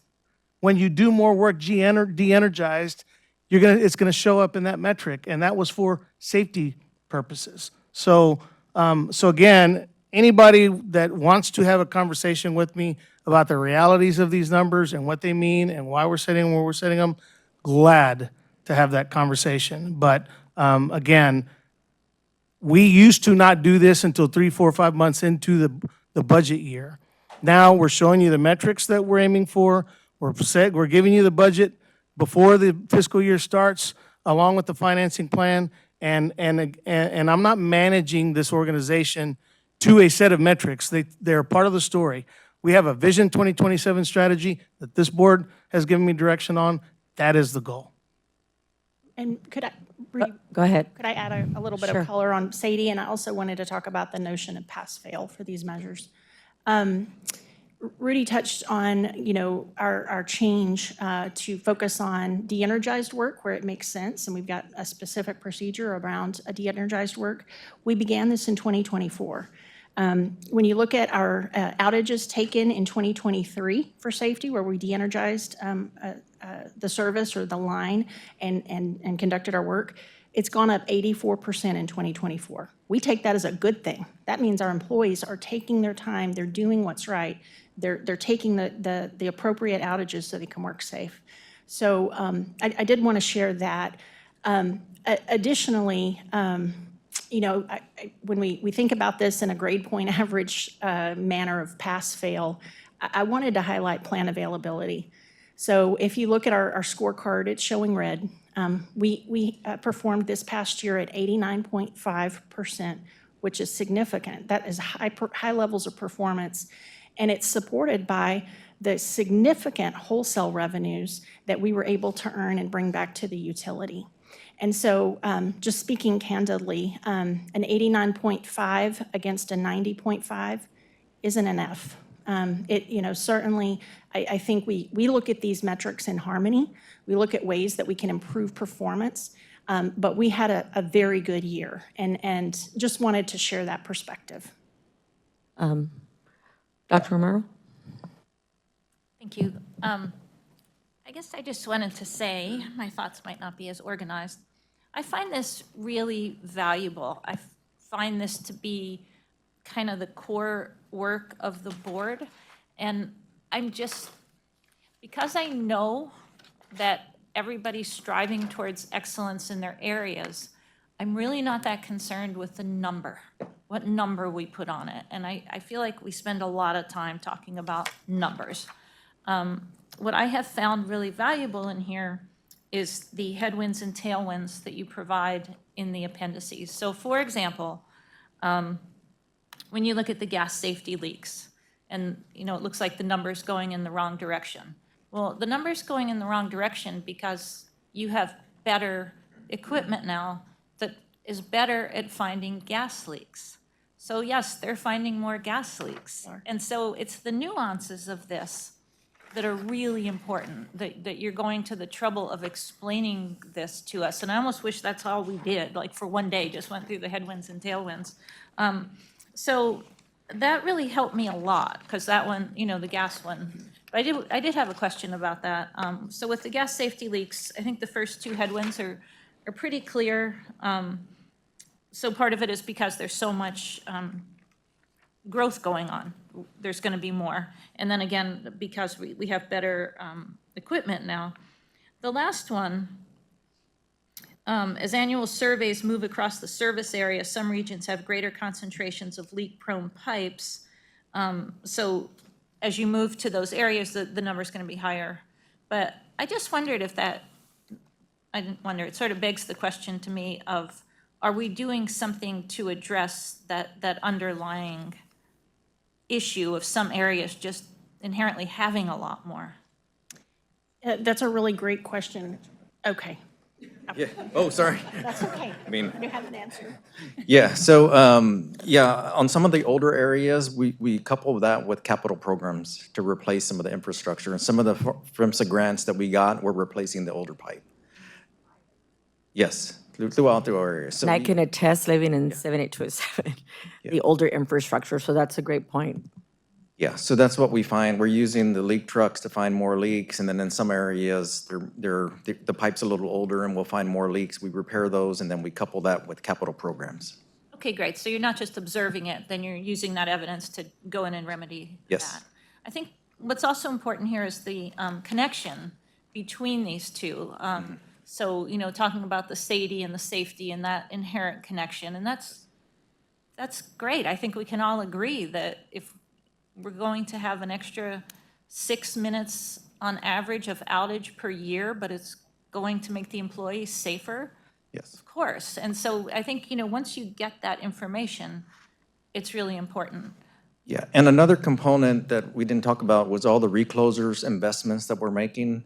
What it does is it breaks down the circuit into smaller components. And so now when we have a major storm, the outages are a lot smaller and easier to control. So they do not fall into a major storm category and then are excluded from these numbers. So if a utility is not rolling out a lot of the automation pieces and breaking down those outages, it falls into a separate category and doesn't fall in these numbers. So it's a good thing for our customers. Hey, at the end of the day, smaller outages mean faster responses for customers, and we're not seeing, then our crews can go and fix that certain portion.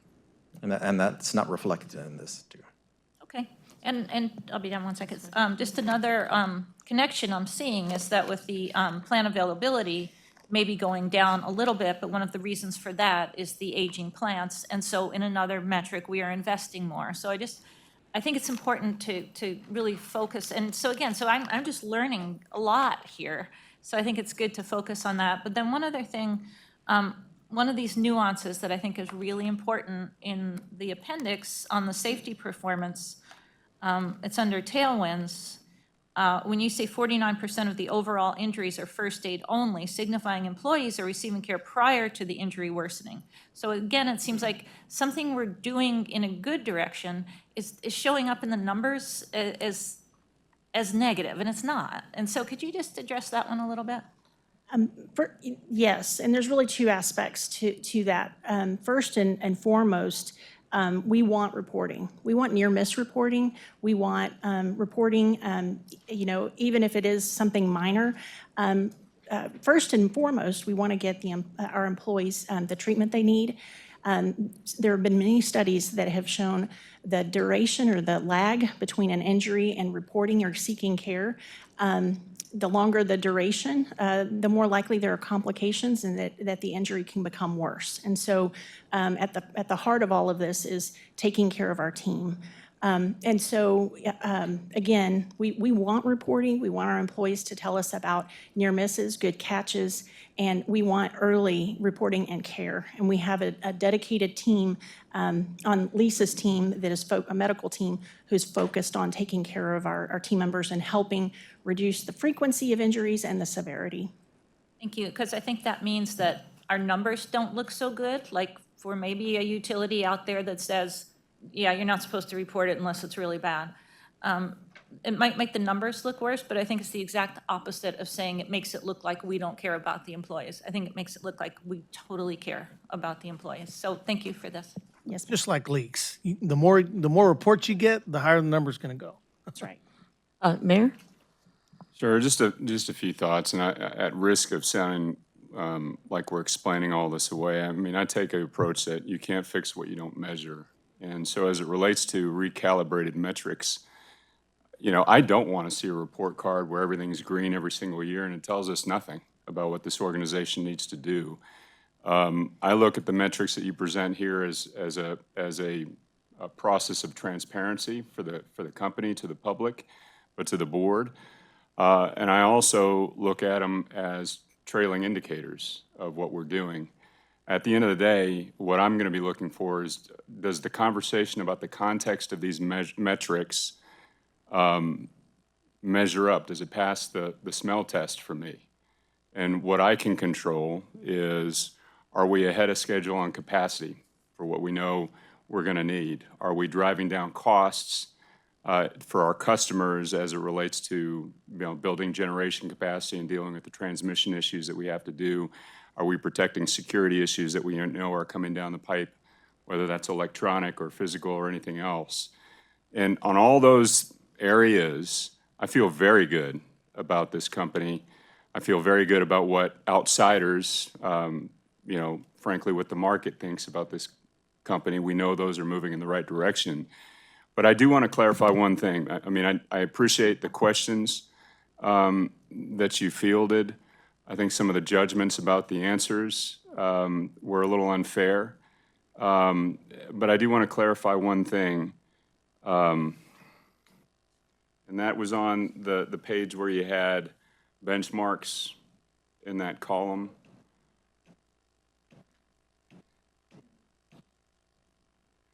So I think Mr. Seen, if I was hearing, was conflating our aspirational goals with benchmark comparison. That right-hand column is where we are. Correct. Not where we're striving to be. Correct. Because I wholeheartedly agree with you. We're not striving to be middling on any of this stuff.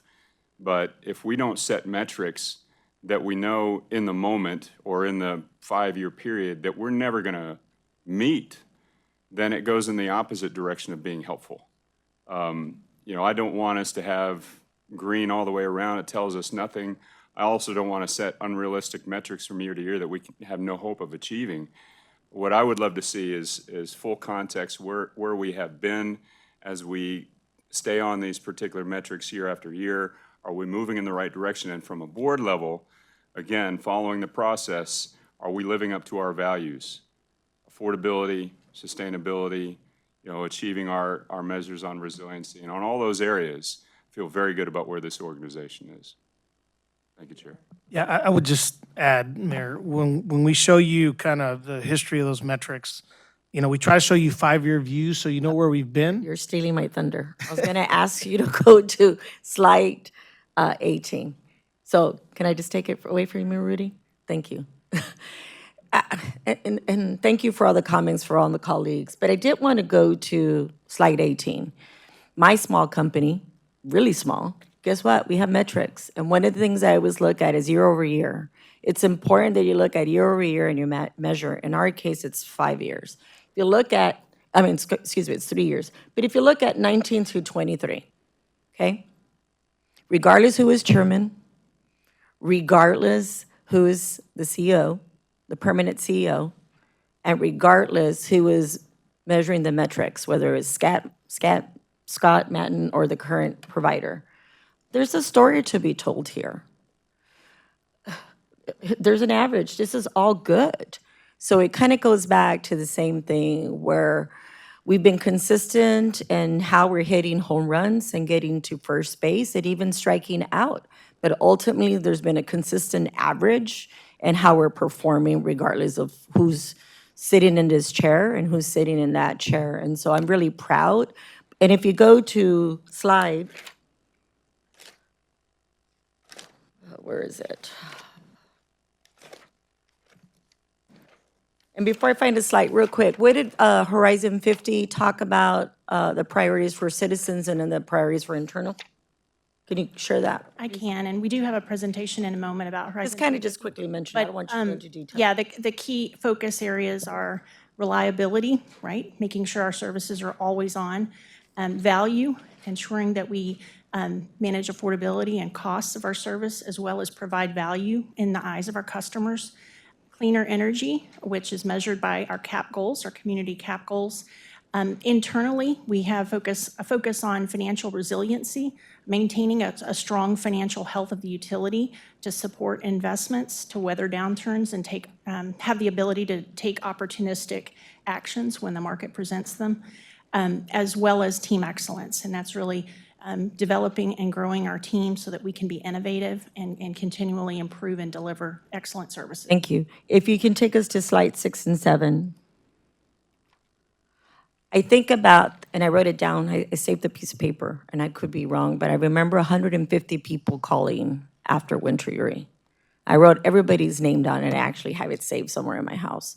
And that was really important to me, because not only, again, I'm tired of hearing the word unprecedented, not unprecedented, but an anomaly that took place, but the work that's gone into to turn the perception around, the hours it's taken to go into the community and gain the confidence, the tremendous work by the board to reframe how we present to the community, put it in layman's term, and being successful in not 1, but 2 rate increases by the ratepayers, that says a lot, that the community believes in us, and we did all the right things. And I take it personal when people allude to us not doing what's right and we're putting the bar lower. I think contrary to that, we keep pushing the bar.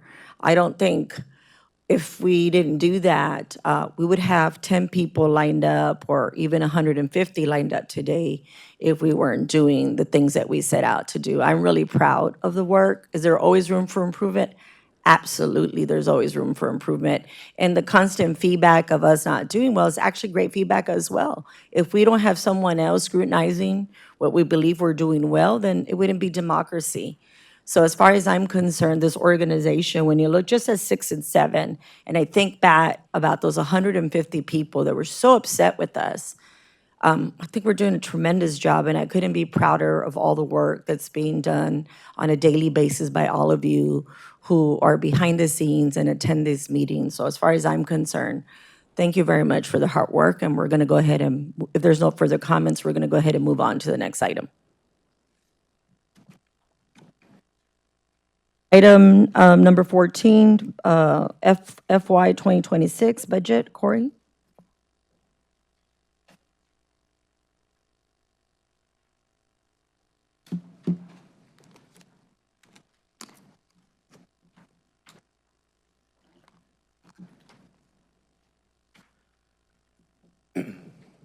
All right, thank you, Chair. Appreciate that, and good afternoon, trustees.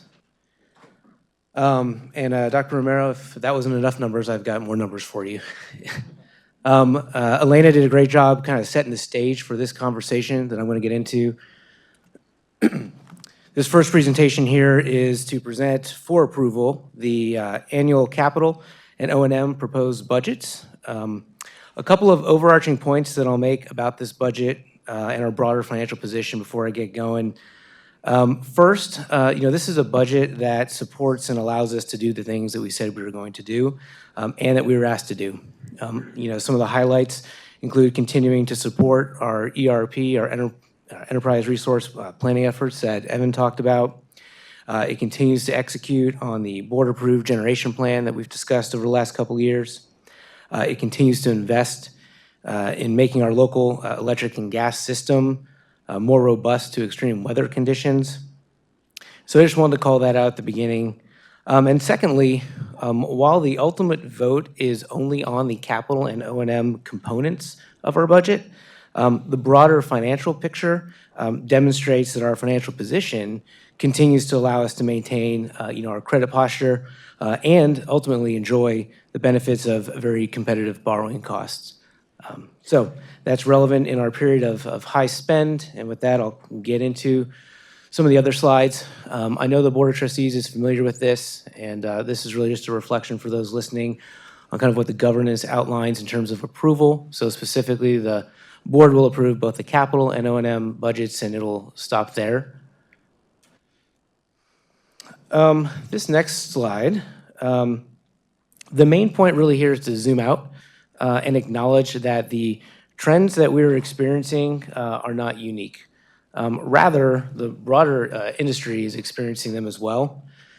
Notably on this slide, load growth, resource adequacy concerns, hardening of systems against extreme weather, inflation risk, supply chain disruptions are all called out. And all of those industry risks have all resulted in temporarily increasing the leverage of balance sheets across the industry and also requiring rate support across the country. And all of that should sound very familiar because we are experiencing, and we've talked about all of them at length over the last 3 years. So while all of these are challenges or issues or risks, this budget ultimately is a reflection of a strategy to take these risks and these issues head on in a balanced way. So I'll move to the next slide here. This next one is also a new slide, and this slide is really looking to achieve 2 points. In the short term, and looking on the left-hand side, if you just look at next year, we have sufficient revenues to cover the continued increase in the cost pressures and the debt requirements of this organization. Later in the presentation, I'll make this point again as the financial metrics also reflect this positive point. The second point, looking on the right-hand side of this slide, is really taking a focus to the long run. The strategic acquisitions of the Corpus Christi and Laredo plants had brought down the long-term debt curve over the 20-25-year view in the future.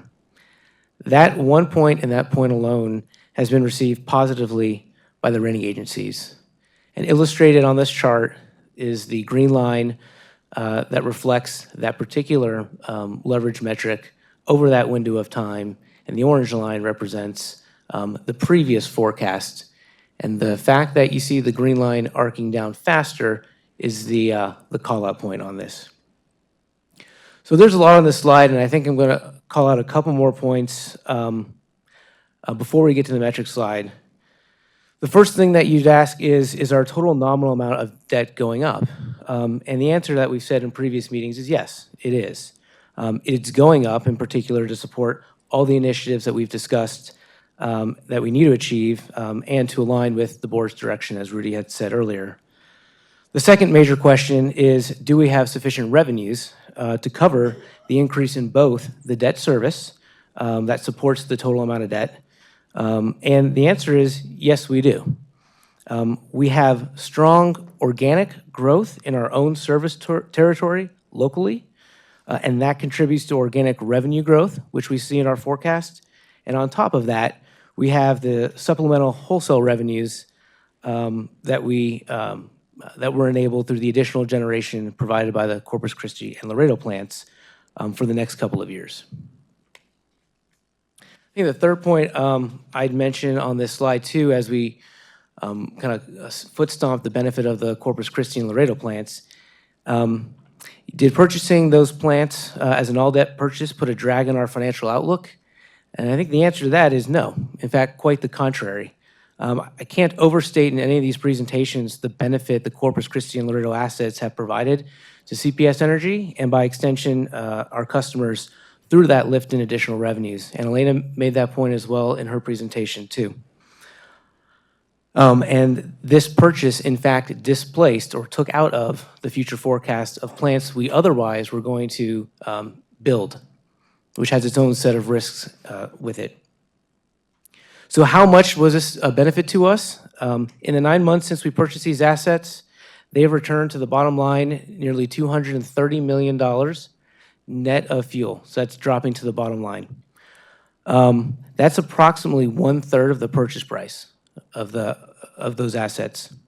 So to have a nearly 25-year asset return, pay you back 1/3 in 1 year is nearly unheard of in an industry like ours. So again, kudos to this board for their leadership and for the team who executed upon that. And as Elena mentioned as well, that in and of itself has allowed us to take a jump start on our generation plan and allowed us to take a jump start on seeing value on these assets that will benefit and continue to outperform even our due diligence forecasts when we were contemplating the purchase. So broadly speaking, when you look at this, and I'll emphasize this on the metric slides too, is it true that we'll have enough cash and revenue to support the increasing debt profile? Yes, we will. Just for context on the revenue side, from 2022 to this year's forecast, our top line revenue as an organization has nearly doubled. That speaks to the growth that we've seen organically, and it speaks to the wholesale revenue growth that we've seen as well. And I guess I'd end on this slide with the point about how do the rating agencies view all this? I mentioned this a second ago. They feel the same way that we do. They're supportive of the strategic move that we made, and they are focused like we are on the long view. And the pivot that this organization has been on for the last 3 years is truly looking forward. And the work Elena's doing on Horizon 2050 is aligned with that long-term view as well. So I wanted to use those first couple of slides to really kind of lay the framework and context as we get into the budget for this year. So the next 2 slides are a little more traditional in terms of what you've seen before, and there's more detail in the appendix, and I've got my fellow leaders here if there's any specific questions on any of the areas of investment, but they track with all the themes that we've talked about. Our capital budget that I'll be asking approval for is a $1.5 billion. And you can see the same primary buckets of spend, and they're consistent with what we've talked about. A majority of that spend on the capital side is going towards infrastructure reliability on the electric and gas side, all supporting all the metrics that we talked about in the previous presentation. And then also notably investment in our power sustainability and reliability category. Again, this is focusing on our generation fleet and the continued execution of our gen plan. We're beginning work this year on the conversion of the Spruce 2 to gas plant and some of the other items inside of that gen plan that we approved. And then, of course, the other areas, we always have customer growth. We have the investment in technology that Evan speaks to on the investments we're making there.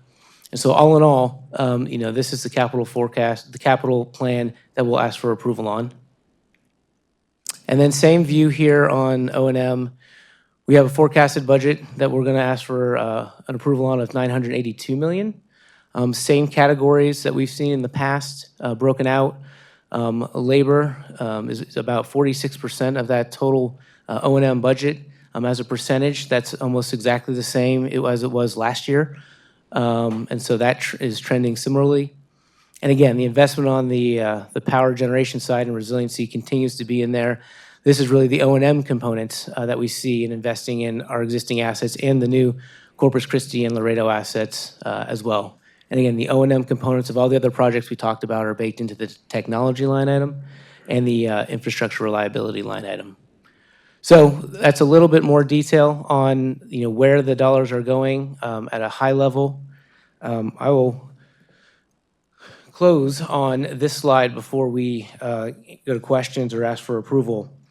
But this slide, attempts to basically say that, in totality, the proposed budget, in relation to our revenue forecasts, provides the financial ratio outcomes that are within the financial resiliency target that Elena had spoke to, again, in the previous presentation.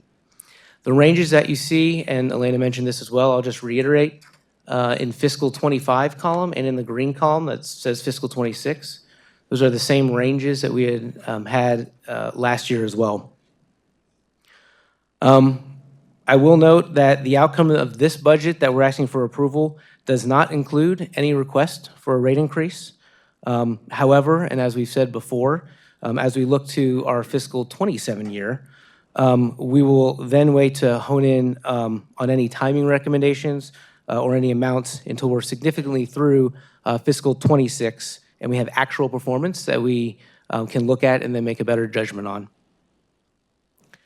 So for the benefit of the board, as we look through the green column, you see the ranges there for each of the metrics. I will call out for you the forecast we have as of now, but recognizing that the year will evolve how it evolves, so the ranges are what we're focused on. But as of now, as we look forward to the future, the adjusted debt service coverage ratio, we forecast at 1.83. For our debt capitalization ratio, we forecast that at 64.7. And our days cash on hand, we forecast that at about 158 days. And our days liquidity on hand still gave a range, but I expect it to be around 250 range. That particular line item is a function of how and when we take out our commercial paper. So if we make a decision to time that differently, that number could be notably higher. So all of that said, that is, those are the actual numbers that we're targeting. I will also, on this slide, mention the impact of our past due accounts. We've talked about that, almost every meeting, but we again currently have about 138 million in past due accounts, which again, as Deanna has mentioned in the past, is down from our peak of nearly 210 million. And we have a majority of that on payment plans that can go up to 48 months. The point I'm making is the metrics that I spoke about and that you're seeing here incorporate and account for all of that. So the strength that we're talking about is inclusive of what I've discussed. And I will note that our estimate of past due amounts and our related bad debt expense has improved for this forecast relative to what we anticipated a year ago. And that's directly because of the nearly 80% success rate or above that Deanna's team has provided by making plans that people can afford. And that's allowed us to bring them down that bad debt expense. And I will point out, and we've talked about this in the past, and I was talking to Deanna, for reference, our bad debt expense forecast for next year is 14 million. Pre-COVID, our historical bad debt expense was anywhere between 5 to 10 million. So we are creeping in very close to pre-COVID levels, and that is, again, a result of the years-long effort by her team to bring that down. So kudos there. My last point here, should there be any unforeseen impacts to any of our revenue or cost estimates, the teams, like always, have contingencies in place that we can implement should we need to. And additionally, on the revenue side, have also taken proactive steps to mitigate where they can those revenue forecasts. So at the end of the day, what you're looking at is a budget that we think is strong. Overall, CPS Energy continues to do well and execute on our plan. This budget, as I said at the beginning, allows us to execute on the things that we've talked about, allows us to execute on the board-approved generation plan, allows us to execute on the ERP plan that Evan has spoke about, and it allows us to invest in the infrastructure that we've discussed and we've committed to. So with that, I'll go to the next slide, and ultimately, Chair, I'll recommend for approval the capital and O&M budget as reflected on this slide and stated on slide 9 for approval, but I'll pause there for any questions. Madam Chair, Yes, there's go a ahead. couple of things I want to say. First off, I want to commend all of the team for the work they have done over the last 3 years, 4 years now, of improving our overall budget process. This is a collaborative proposal that puts every dollar, both equity and debt, into play so that we can make the investments we're making while maintaining the liquidity we need to react to whatever the market brings to bear. Corey mentioned the contingencies. There are things we can add if our wholesale revenue is better, and there are things we can pull away if if the picture is different. But this is a budget supported by our projections for our business, and it is great work by Corey, the team, and all the leaders in the organization who work together to bring you these numbers. So I just wanted to say thank you, and Corey, good job. Okay, thank you, Rudy. So the next item is, of course, do we have a motion to approve the FY 2026 financing plan? This will be for the budget. The financing plan Oh, will be the sorry, next one. sorry, the budget. I move approval. Is there a second?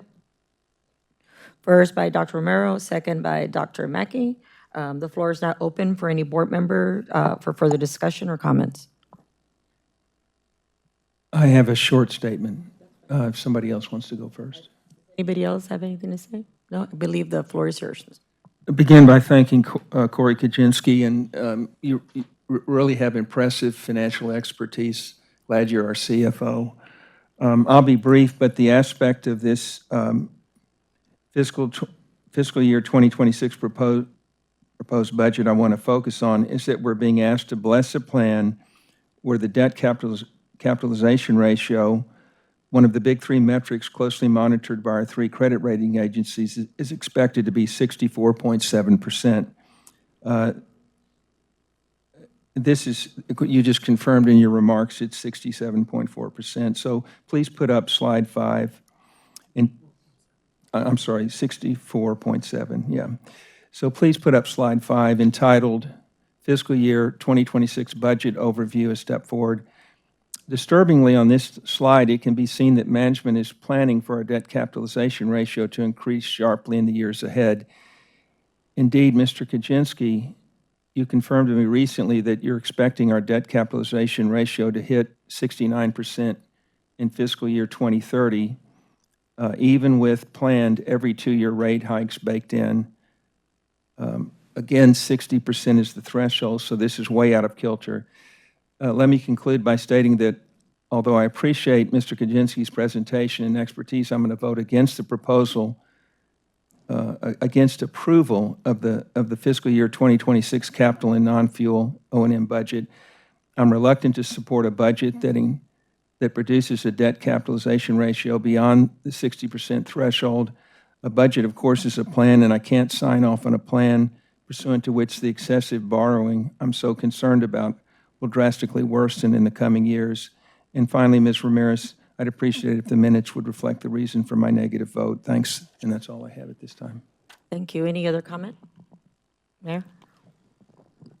Corey, can you add some context around the debt cap ratio, where we've been historically and then the out years and on this plan? Yeah, absolutely. I mean, historically, we've been in the mid-high 50s to low 60s over time. So where we are is a little bit on the high end. But to put it in context, the range of debt cap that the rating agencies look at, or at least S&P, is 60 to 70%. Historically, we never floated much past that 60% because we didn't have to. We had a capital plan that was about $500 to $600 million, and we weren't building anything. So by maintaining that capital metric, that debt capitalization metric around that range has actually given us some space to get into this period of heavy investment and the kind of the generational spend we're getting into.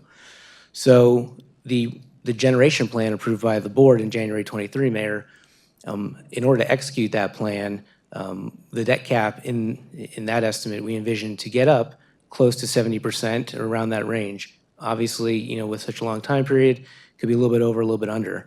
We recognize that rating agencies look at a 3-year trailing average. So whether you're over or under a little bit on any given year, as long as you maintain that 3-year average below 70, that's ultimately the target we're looking at. So for the context, I think the 60 to 70 range is what I'm going to say that we're targeting over this investment period, knowing that the rating agencies look at a 3-year trailing average.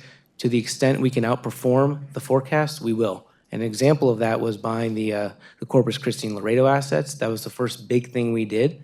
So even though it upped our debt cap and our total borrowing, the benefit is more than paying for itself. So, in short, 60 to 70 is kind of the target that I will say for this board. As long as our generation plan is what it is, that's got to be the range. And as long as we can manage the other metrics, the coverage ratio and our liquidity ratio, I think we can hang tight where we're at with our current credit rating. Hope that helps. Well, in a nutshell, again, sensitive to how the public perceives our conversations up here, all of that put together, we do get feedback from the rating agencies and tell us how we have done. Yeah, I mean, the feedback has been positive. So there's no denying that our debt is going up. We have to do this. So we're not acknowledging that. But what they have given us feedback on is they like how we are taking this head on, right? We've acknowledged the issue and we've had such open conversations with the community for the last 3 years. What's probably atypical is the expectation setting we've now done with the community. The fact that we have, city leadership understanding that we have, a decade plus of building and spend coming up, and they have that as kind of the underpinning of their expectation is really big.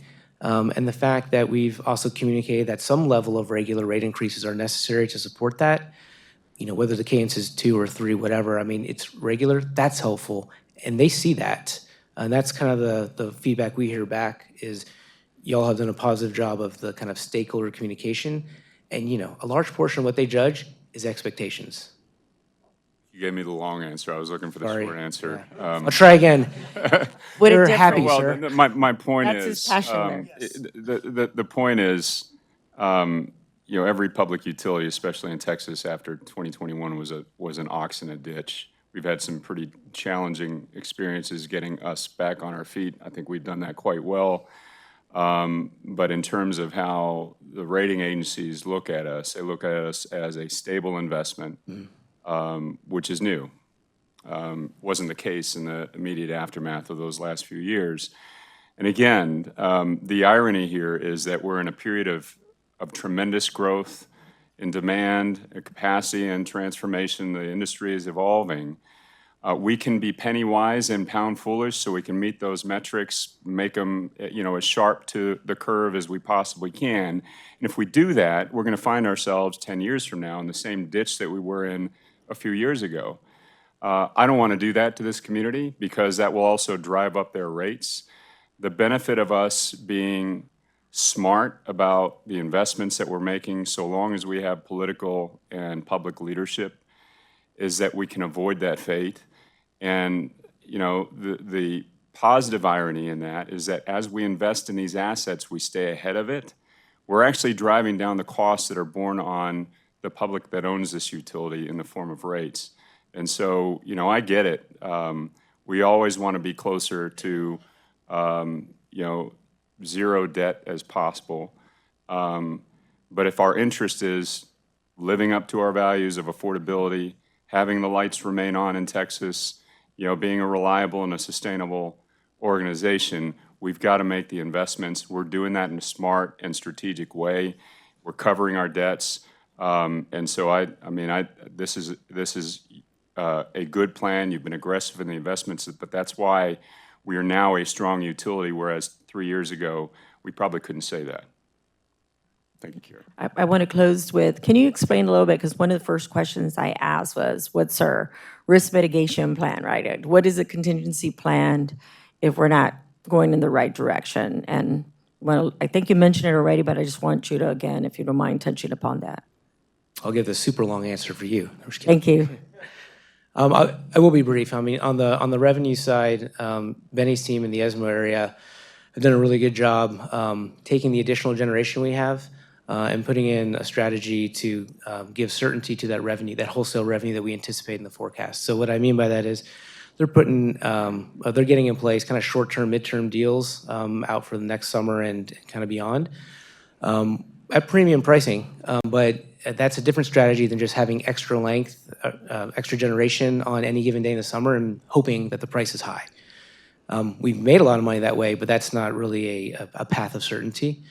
So they've done a really good job trying to lock some of that up, and I think they'll get who knows how much they'll lock up, 60, 70% of that, and that's a good mitigation on the front end. And then the cost side, the teams are always looking at opportunities, where if things were to get to a point like that, you'd have cost mitigation strategies down there. But that's with any year, so hopefully that was okay. Yes, but you also mentioned, I know I kept pressing on this, obviously there's an immediate crisis or it'll be elevated to the board. Is that correct? Yeah, I mean, if there's something, immediate like that, I mean, I'm sure we would obviously have that conversation in the Executive kind of the crisis that, may evolve, but, knock on wood, nothing happens. Yeah, but my last question is about vehicles, right? Financing vehicles. Because, am I naive to, or understanding that part of our strong position has also allowed us to have some financing vehicles afforded to us that historically we wouldn't? And one of the statements that's always come up as a metric is cash on hand. So our experiences, at least my personal experiences, if you have cash on hand and you have favorable vehicles to finance, why use your cash when you can use those vehicles? Has that been the case? Yeah, I think we've been really balanced in that. So yes, we have a number of financing vehicles that we may use, specifically the commercial paper we use to kind of borrow in the near term at low rates to support a capital plan. But the next presentation's on our financing plan. And on any given day, the goal is to have anywhere around $1 billion of cash and $1 billion plus in available liquidity through various tools. And that kind of gives you the flexibility that you're talking about. Can we go back to the slide just to see the cash on hand? I think it's in this one, isn't it? There we go. I saw it somewhere. So cash on hand for 2024 is 201 compared to 2023. Good job. Thank you. That concludes my comments. The next item. I do a vote, sorry. I'm so excited about the feedback here. Do a roll call. Is it? Vote. Trustee Dr. Mackey? Yes. Trustee Steen? No. Mayor? Yes. Vice Chair? Yes. Chair? Yes. Motion carries. Thank you. We've officially voted in favor of, most of us, the budget. I just want to say thank you to the trustees. I mean, this is, just like the city, this is the most important vote this board takes every year. So thank you for the certainty, and we will get to work in the coming year. Thank you. If we can go ahead and move to the next item, which is 15, the 2026 financing plan. All right. Me again. Thank you, Chair Gonzalez. Appreciate it. So this next one is, as you mentioned, this is our financing plan, our annual financing plan. We'll go through these slides. They're pretty straightforward. I think what I would mention is, you're just looking back on last year, by the way, and the plan that the board approved. It was a positive year. The approval and authority and flexibility that was given by this board enabled us to improve upon our plan. We were able to issue less debt outstanding with the flexibility we had, and we had lower debt service costs than we had anticipated. So last year was a good year. From a governance perspective, the thing that's different about this vote is after the board approves, presuming they approve this recommendation, we'll also have to go to City Council for their approval as well, but this is how we've done it every year. Okay, and I'll spend most of, if not all of the rest of my time just on this slide. So what you have here are 8 items. And in totality, this is what we're calling our fiscal 26 financing plan.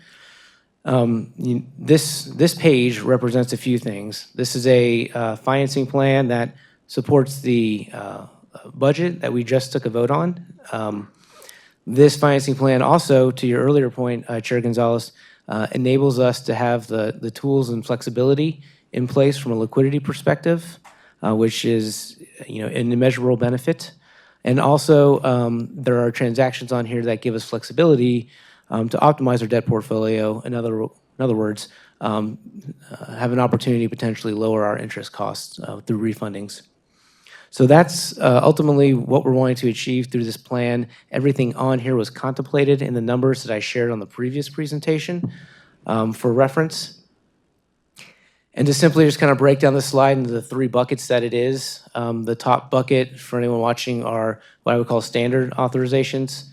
The first item is really the main one that supports our capital plan, which allows us to either issue new money debt or refund any interim financing that we've used. Again, we're asking for both because this gives us flexibility to be opportunistic and use short-term or see where the short-term versus long-term rates are. 2 and 3 are both a refunding and a remarketing.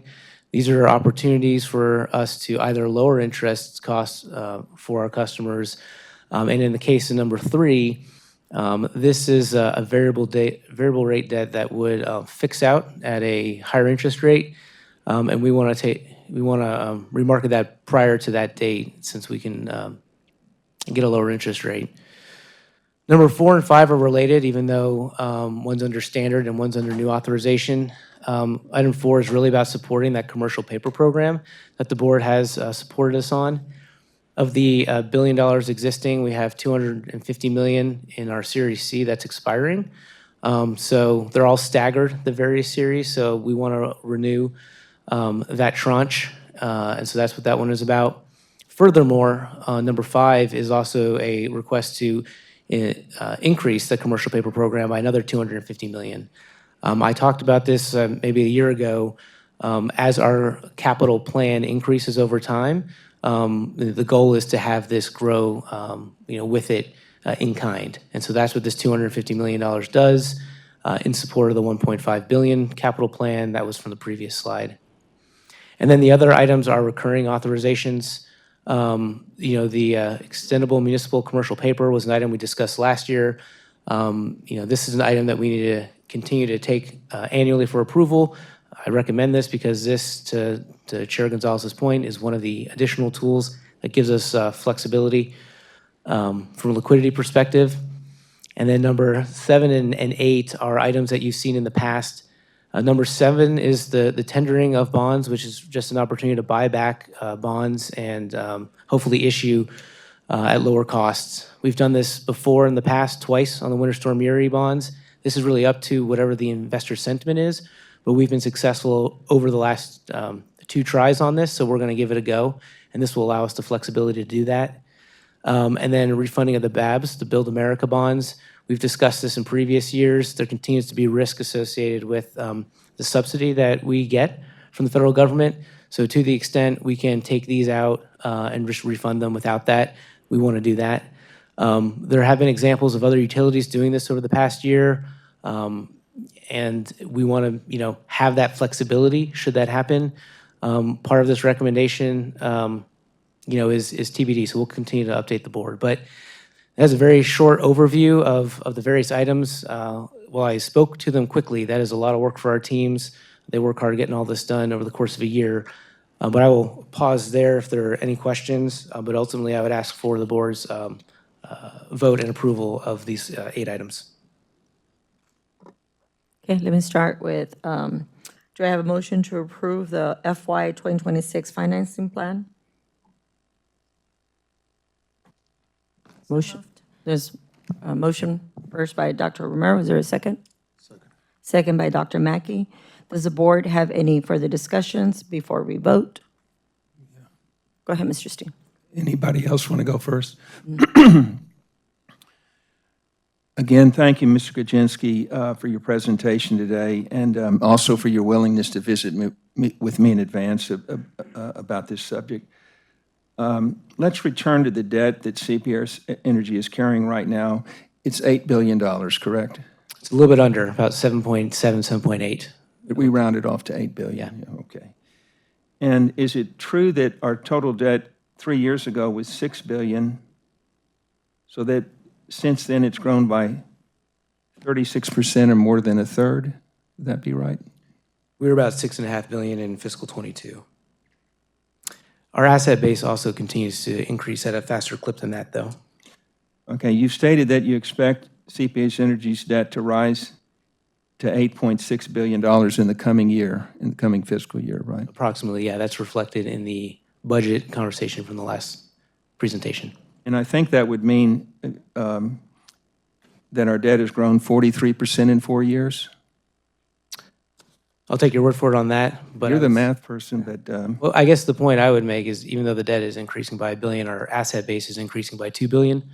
So again, I just want to anchor to the nominal view of debt, which you're alluding to. I just want to put in context of the asset base. well, you can, it's fine to do that, but again, that's a dramatic increase in debt. Let me use a couple of examples. I've done this before to bring home to our listeners just how much $1 billion is. At 1 number per second, with no breaks at all for any reason, it takes about 11 and a half days to count from 1 to 1 million. So I just ask, how long do you think it would take to count from 1 to 1 billion? Maybe I'll pause, let you get a number in your mind.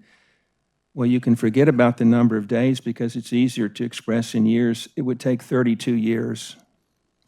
Another way to think about this, imagine someone handed you $1 million and told you to spend $1,000 every day and come back when you ran out of money. You'd return with no money left in 3 years. Now, if someone handed you $1 billion and you spent $1,000 each day, incredibly, you'd be spending for about 2,740 years before you went broke.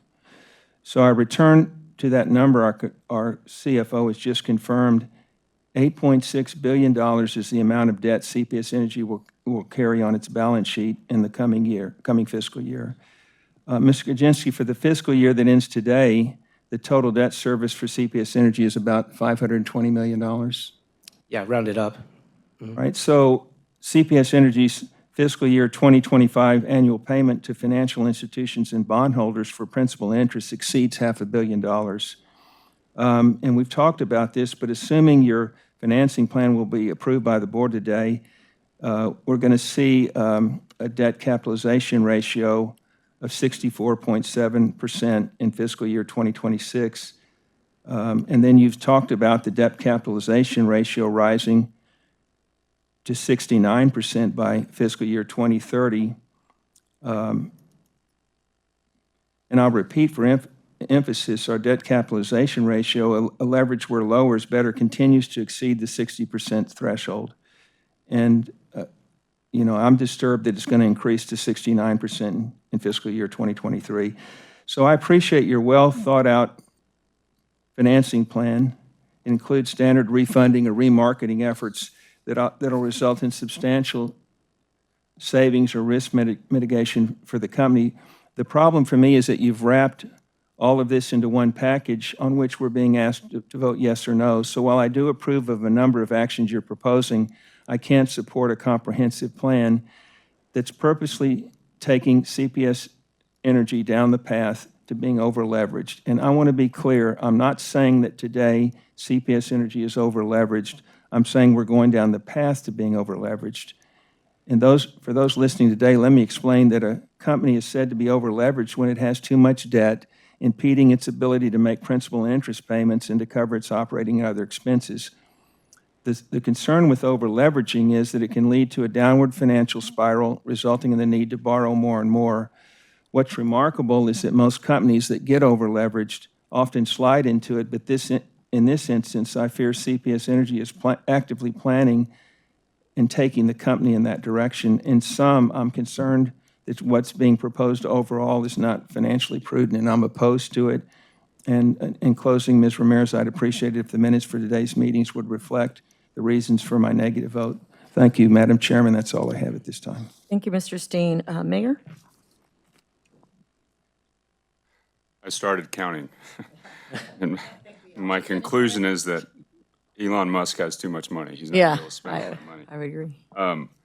Well, so I'll just say it again. I support the plan and I support the direction of the organization, not just because of where we saw the investments are going. I would also remind everyone that in addition to the business assets that we're acquiring through the financing, we're also acquiring the revenue-making capacity of those and also the electrons that are pushed out by those assets. If we don't do either of those things, we will find ourselves in an over-leveraged situation and also in an underinvested one, which also has its own myriad issues.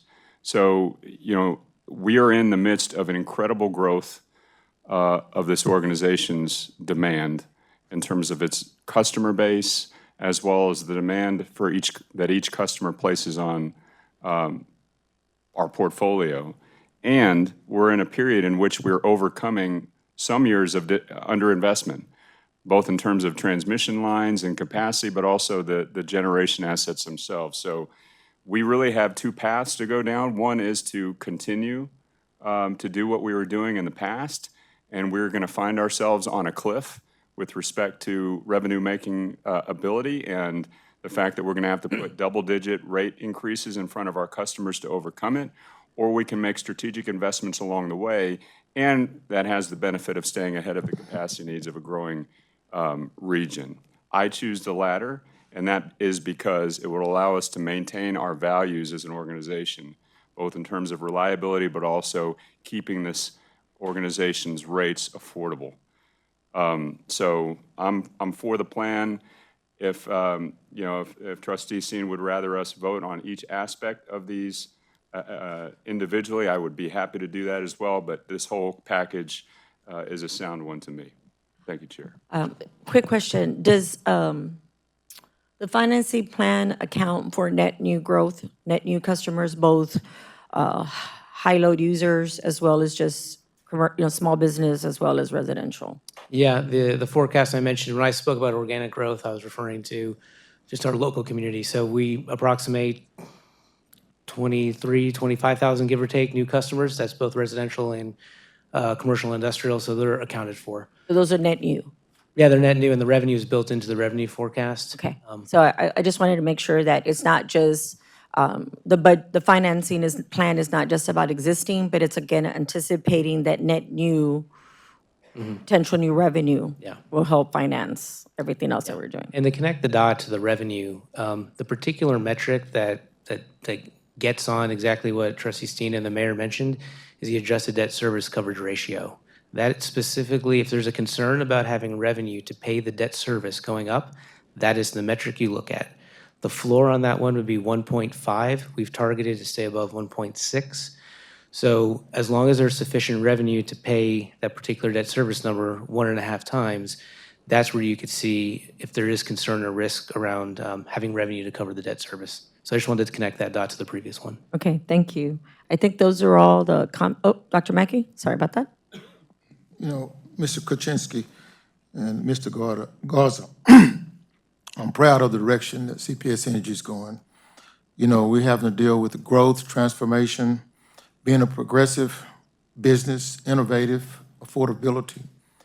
When we purchased the 2 plants in Corpus, the 1 in Laredo, we extended our percentage down there in Bay City with the nuclear plant, the new ERP system that we just asked the city to support us on, all the things that we're doing to move this company forward and not let the company fall behind. I'm proud and supporting the direction that we're going with this company. Thank you. Yeah, I believe that concludes discussion by the board members. If we can go ahead and proceed with roll call. Trustee Dr. Mackey? Yes. Trustee Steen? No. Mayor? Vice Chair? Yes. Chair? Yes. Motion carries. Okay. Item 15 has passed. Now we're going to go ahead and move to item number 16. And the discussion will be Horizon 2050 Framework. Ms. Helena Ball, please proceed.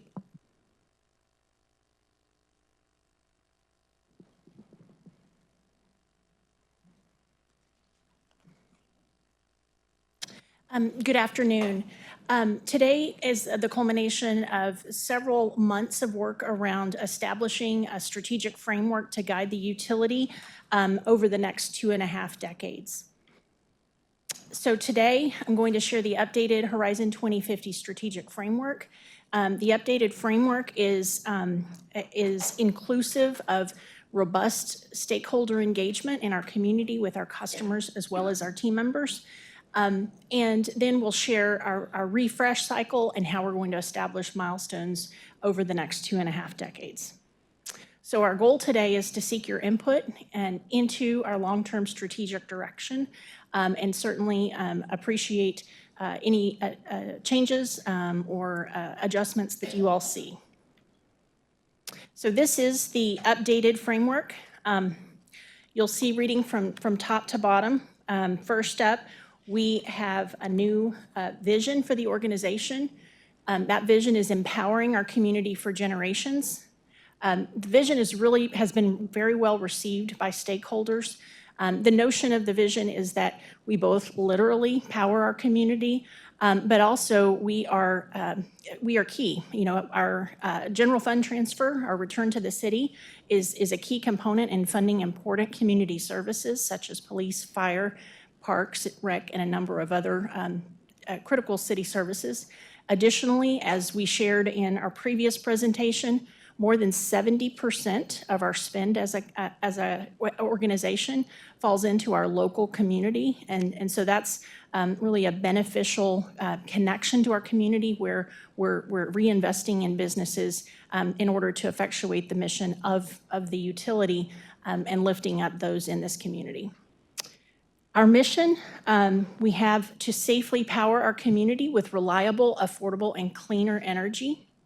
And as we discussed earlier, we have 5 key areas for the 2050 timeframe. And those areas are reliability. Effectively, you know, we've simplified the language here to really focus on always on. Our objective and what we're striving for is a system that is always on.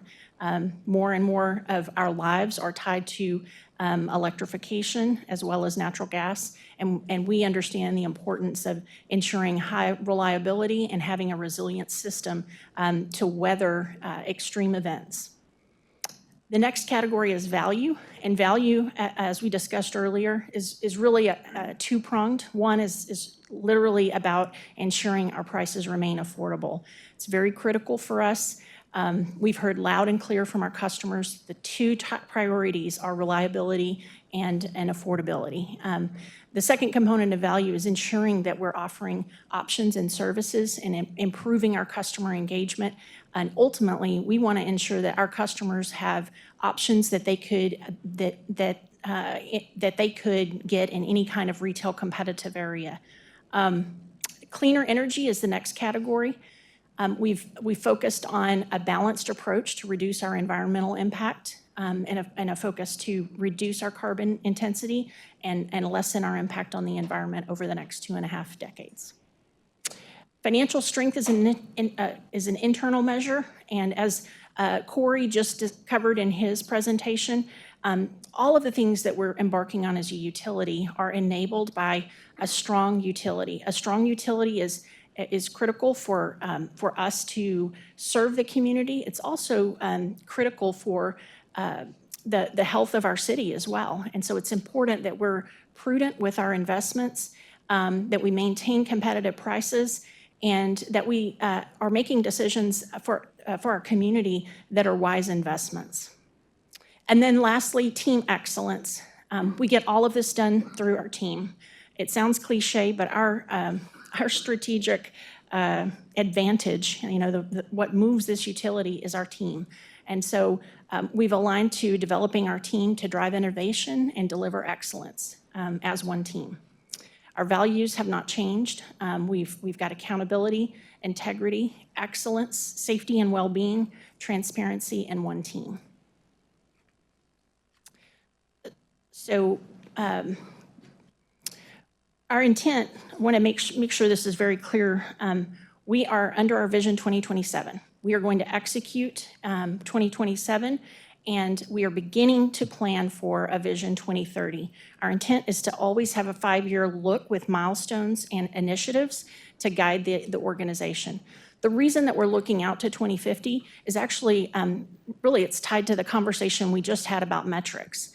We want to ensure that we've got a path and we're making progress to our ultimate goal and establishing milestones along the way.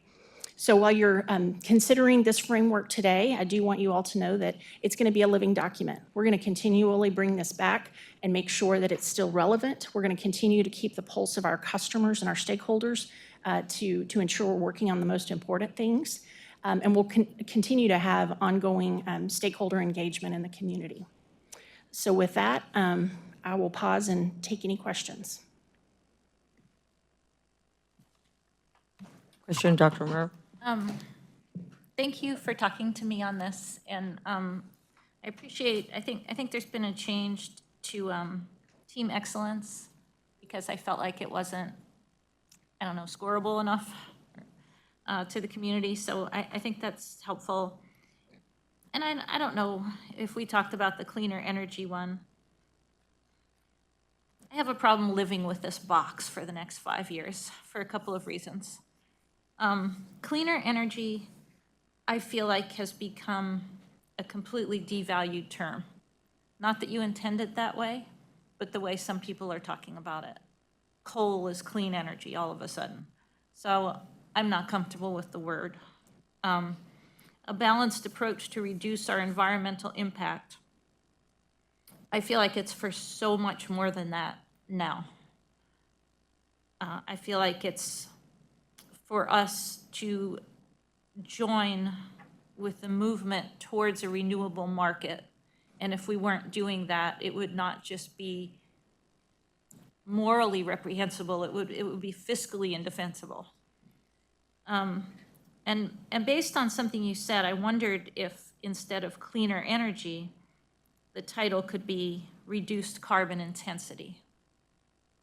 And that the metric could be something, or whatever we're calling it's in the blue box, shifting our generation portfolio in a balanced and deliberate direction to increase non-carbon or lower carbon options. Because I know this came in number 3 in our poll, which was non-scientific. I know you did the best you could with it, but this just isn't strong enough for me. And I just, going forward, I just don't feel comfortable with it. So I'm throwing that out, that idea out to everybody. That's it. Well, I was just going to compliment Ms. Ball because I think she's trying to take a lot of input and produce something that we could all sort of rally around. And I thought, this is great. This is something I can agree with. I like the way that she's done it. I like the wording of it. And then, Dr. Romero, I'm going to agree with Mr. Steen. Yeah. Whoa, no, the lights are going to turn off. But yeah, I agree with you. They're going to turn off again. Here we go. We agree on something finally. It only took, what, 4 years? Yeah, there you go. In all sincerity, I don't mean to take light of Dr. Romero's concern.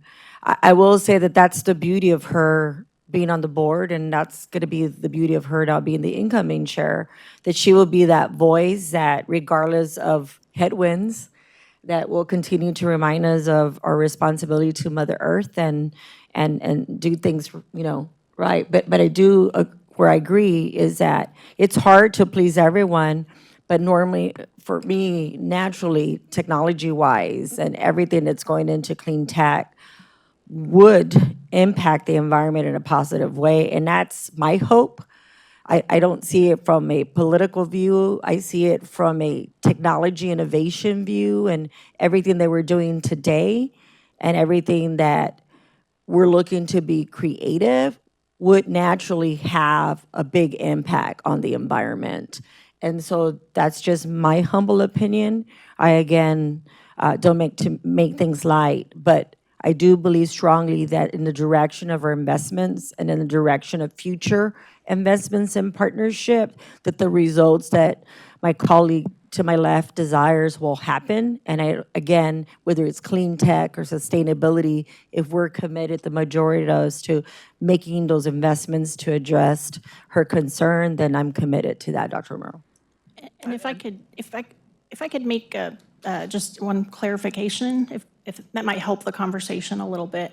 Relative to cleaner energy, if you look at our current metrics, right? We just reviewed them, the 8 metrics that we have, other than gas leaks, which speak to methane emissions, right? We don't have an explicit enterprise measure around this. Now, we track it, and we are aligning our plans around our community, our CAP plan. And so we will be setting measures in each of these categories for cleaner energy one of the key measures is going to be our carbon intensity. So we are on a path by 2030 to have a 41% reduction in our carbon intensity when compared to 2016, which is the basis of the cap, and by 2040, 71% reduction. We have some work to do with our gen plan to get to 71. We haven't closed that gap yet. I too am extremely optimistic about technology. I mean, this week alone, we've met with 3 different large clean tech companies around dispatchable, non-emitting resources, not necessarily renewable. There's a lot of innovation going on, and we want to make sure that we're assessing the technology, that we're choosing technology that's reliable, that's clean and affordable, and layering it in when it's commercially sound for our customers. So I just wanted to add, carbon intensity is absolutely going to be the measure in this category. Madam Chair. Okay. Okay. Mayor, I think that you didn't just sit down in your office and write this out. There's a lot of input that went into this. You made a report to us on meeting with community groups. Can you briefly, because this is what you went through to come up with a, the wording of all this. I think you looked at each word, right, and studied it. Okay, so tell us about that. Yes, sir. We actually had a framework that looked quite different. We, as an executive team, set up the initial framework, and we had language that was just made every engineer's heart glow. A lot of nerds speak, a lot of tech speak, and so we went through a really robust community engagement process. We had over 3,200 distinct surveys completed with feedback. We had, Rudy and I held a town hall, and that plus our media impressions had over 8 million impressions. Community pop-ups. We had 84 distinct events in all of the different council districts. We had 4 pop-ups at some parks in the community. So we did have, pretty rich and robust feedback, and we saw a lot of common themes. I will tell you, word choice is tricky because we do live in a world where words can become hot button items, hot button in a positive way or potentially in a distracting way. And our goal here is just to relay with clarity that when we step into 2050, okay, if we can all time travel there, what we're shooting for is an extremely reliable, resilient energy delivery system that is affordable for our community, that we're delivering excellent service and options, and that we've decarbonized our energy supply. And that's where we're headed. And the words we choose can sometimes, be divisive amongst different groups, but intrinsically, this is the physics and the thermodynamics that we're striving for. Mayor? So just one comment, but so Dr. Romero, she brought people together like you and me, and I might have different wording up there, and you might have different wording, and I think you were trying to come up with a sort of a community consensus. I think you did that successfully. Okay, Mayor? And I apologize that I didn't pick up on this a little bit earlier when we talked, Elena, but can you just repeat what this is that we're looking at? What purpose does this serve the organization? The primary purpose is to guide our decisions. So I'll give an example. By having a plan to 2050 and having milestones, I'll pick on cleaner energy, right? With our carbon intensity goals of reducing our carbon intensity by 41% by 2030, as we're looking at the decisions we're making around generation, we can vet those decisions and those investments against this overall plan, and whether it's improving and getting closer to the milestones. And it kind of comes back to what Dr. Romero was saying about coal is clean. Okay, we have stated objectives of 41% carbon intensity reduction in 71. That by itself is going to guide our path and ensure that we're making investments and decisions that have the outcomes we're shooting for. Yeah, and so everything you said to answer my question is below. Correct. the fold here. That's right. And so, I look at this as a slide that sort of is a 60,000-foot zoom out. It is. Of the stuff that we're actually doing. If you're telling me that by approving this slide, we're not changing the fact that this company's board unanimously approved a community-driven climate plan, that we also approved a generation plan, that we have, our financial strategy. If none of that changes, that we're simply trying to distill all of that work and the strategic direction of the organization into a slide that captures people's attention, I really don't care what it says. I could quibble with some of the words. I do appreciate what Dr. Romero said. I mean, I would put up there, a balanced approach to reach our community's CAP goals. That would be what would be meaningful to me. I also mentioned under financial strength, nobody in this community that lives here currently likes to hear that we're seeking growth for growth's sake. So we're not really trying to fuel more growth. We're trying to accommodate the growth that is coming to us that we know is here. Things like that. But in my view, this is more symbolic than it is substantive in the sense that we already have our guiding direction. We know the tracks that we're on. And if somebody wants to tell me that we're no longer going down that track that we agreed to, then we'll have a debate. But I'm comfortable if, we get groups kind of from a broad perspective, understanding where this company's overall direction is. Yeah, my direction to the team was, let's get a framework together that we can put out there that has the board's initial, at least, acknowledgement that we've done the work that's been asked of us. And then, it basically plants a flag, in the community that allows us to take kind of more meaningful feedback. Every forward-thinking utility that's planning in the right way has a document that goes out to 2040, 2050, so that we have kind of a guiding, principle down the way. And that's all this was meant to do, was to give us a little longer-term view that we could take feedback on. Understood. Yes, go ahead, Dr. Moore. I know I'm going against what I said before, because before I said I don't want to stand on ceremony on a number when I know what you all are trying to do. And I don't want to stand on ceremony on a word when I absolutely know you're committed to it, we're committed to it, our generation plan's committed to it. Everything's committed to it. I just wonder if what we mean by cleaner energy is reduced carbon intensity, why can't we say that so that it won't be misinterpreted by anybody who might use this as a tool? So I'm not asking this rhetorically, because I respect your opinion.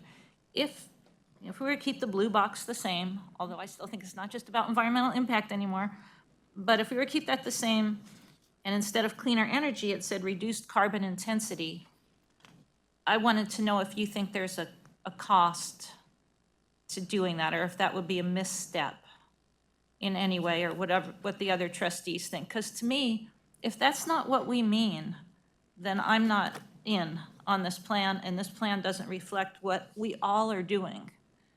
So what would be the harm in changing those words? Yeah, I mean, again, we had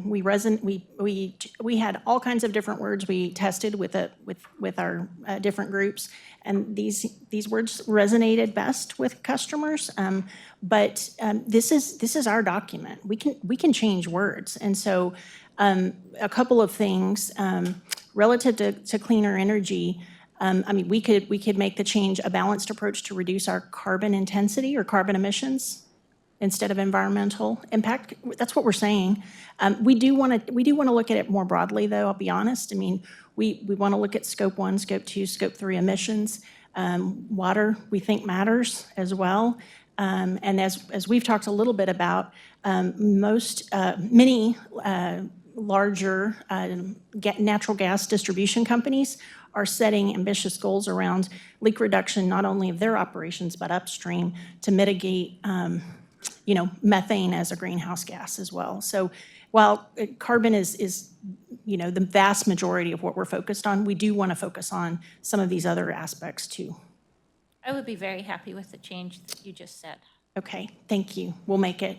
And then under Everybody financial, else is. I was about to say, this is a democracy. This is not one person. So I would like to look to my colleagues to see what their feedback is.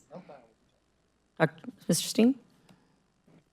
I think it was backed up by a lot of community input, and you all looked at each word, and I support what's up on the screen. If you start changing it, I think you might lose me. Mayor?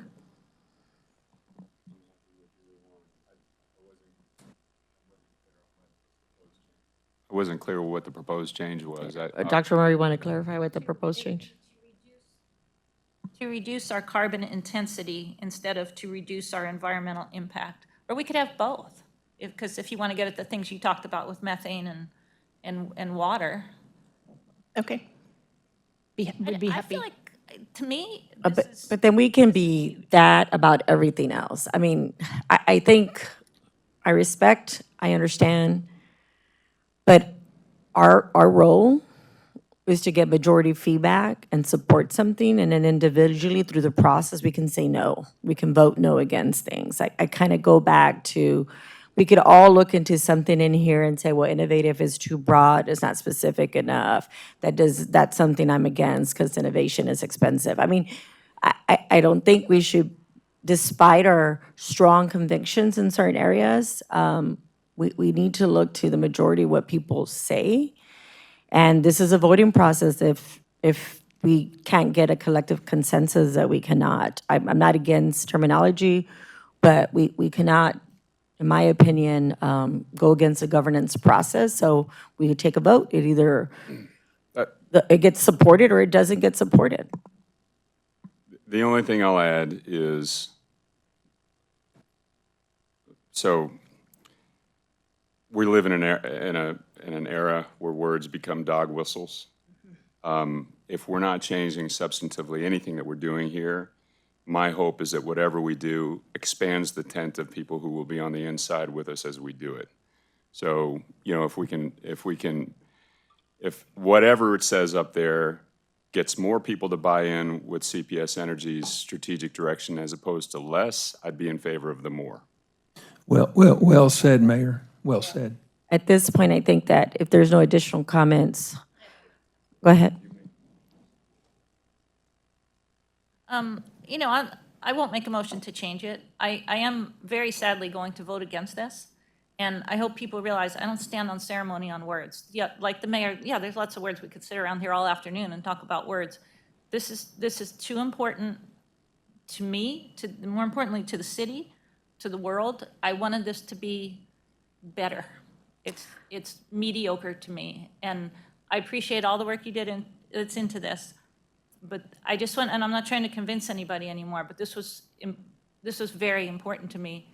Everything else is great. I love it. I love the work you've done on it, and I look forward to moving forward with this. But this is the only reason why I'll be voting against it. And I will tell you, and again, we all have a definition of community, but when you live in, again, a district that the average salary is $24,000, I think the priority for them is affordability and resiliency, and not to say they're not recycling and not to say they don't want a better community. I'm not going to vote against something just because the wording or because, I mean, I have to think about everybody. And you know, we cannot, you know, just be black and white. I mean, there's a lot of color in the communities that we serve, and it has to be in some respect. We don't want to hear the word equitable, but taking into consideration a different perspective, I will be mindful and continue to be part of this organization to support clean tech and the results of what's my colleague to my left is very passionate about, but there's just so many other priorities, and to ignore and to downplay that affordability and reliability isn't important. I'm sorry, I cannot shoot something down because to me, reliability and affordability and what consensus says is more important to me than my own convictions. Can I comment before you? We're gonna let Dr. Mackey do it. Comment on this. In the cleaner energy, you know, Dr. Romero, you were saying, and I want to get this right, a balance, what was that you want to change that to? A balanced approach to reduce? Well, one thought was to change it from cleaner energy to reduced carbon intensity. Elena brought up some great points about how this is a very complicated topic, and I get that. But yeah, it could have been reduced carbon intensity, or that within the blue box, it was just a balanced approach to reduce our carbon intensity and environmental impact, which it's not saying I don't think affordability and reliability is important. That's what I'm saying. The whole this is great. I love those parts of it. Okay. You're going to shoot it down for words and I would, and your colleagues not being, again, the majority of us, still supporting the decisions we've already adopted and are making. I would support this changes if you would, I would support today the decision that's been made. However, if you decide to meet with Ms. Ball and y'all come up with some different wordings at another date, I would be more than happy to support that. But at this point, I'm just going to go ahead, if there's no further comments, that we do roll call for a vote. I did want to see one other item. And thank you, Mayor, for pointing out the word fuel. I know you and I spoke about a different word, perhaps enable or accommodate growth. We had already posted materials by the time when we visited, so that's why the word hadn't been changed. But We're not going to come back to this in 2050, right? We can change this along the way. Okay. All right. absolutely. One of the beauties of everything we've done in the last couple of years has been come back to us so we can revise. And I think, again, we've realized as an organization that we must be agile because things change. Headwinds, we keep coming back to headwinds. All right, so let's take a vote. We need a motion, ma'am. Motion for, out there, first motion. Second? So there's no second to vote on it? If I second it, I'm afraid it'll get voted down. Does it matter? Go ahead. We finally agree on something. I second the motion. Okay, let's do roll call.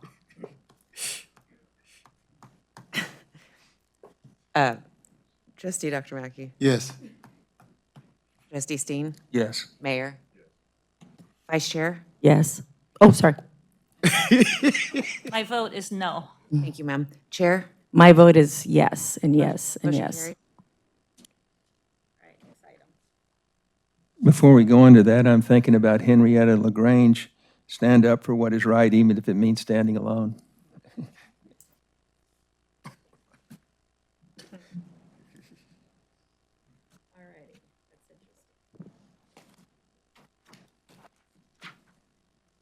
All right, I'll go ahead and jump in. Good afternoon again. I have a very brief presentation for you all. Just want to provide an update on one of our other digital transformation initiatives within Evolve that is focused on artificial intelligence or AI.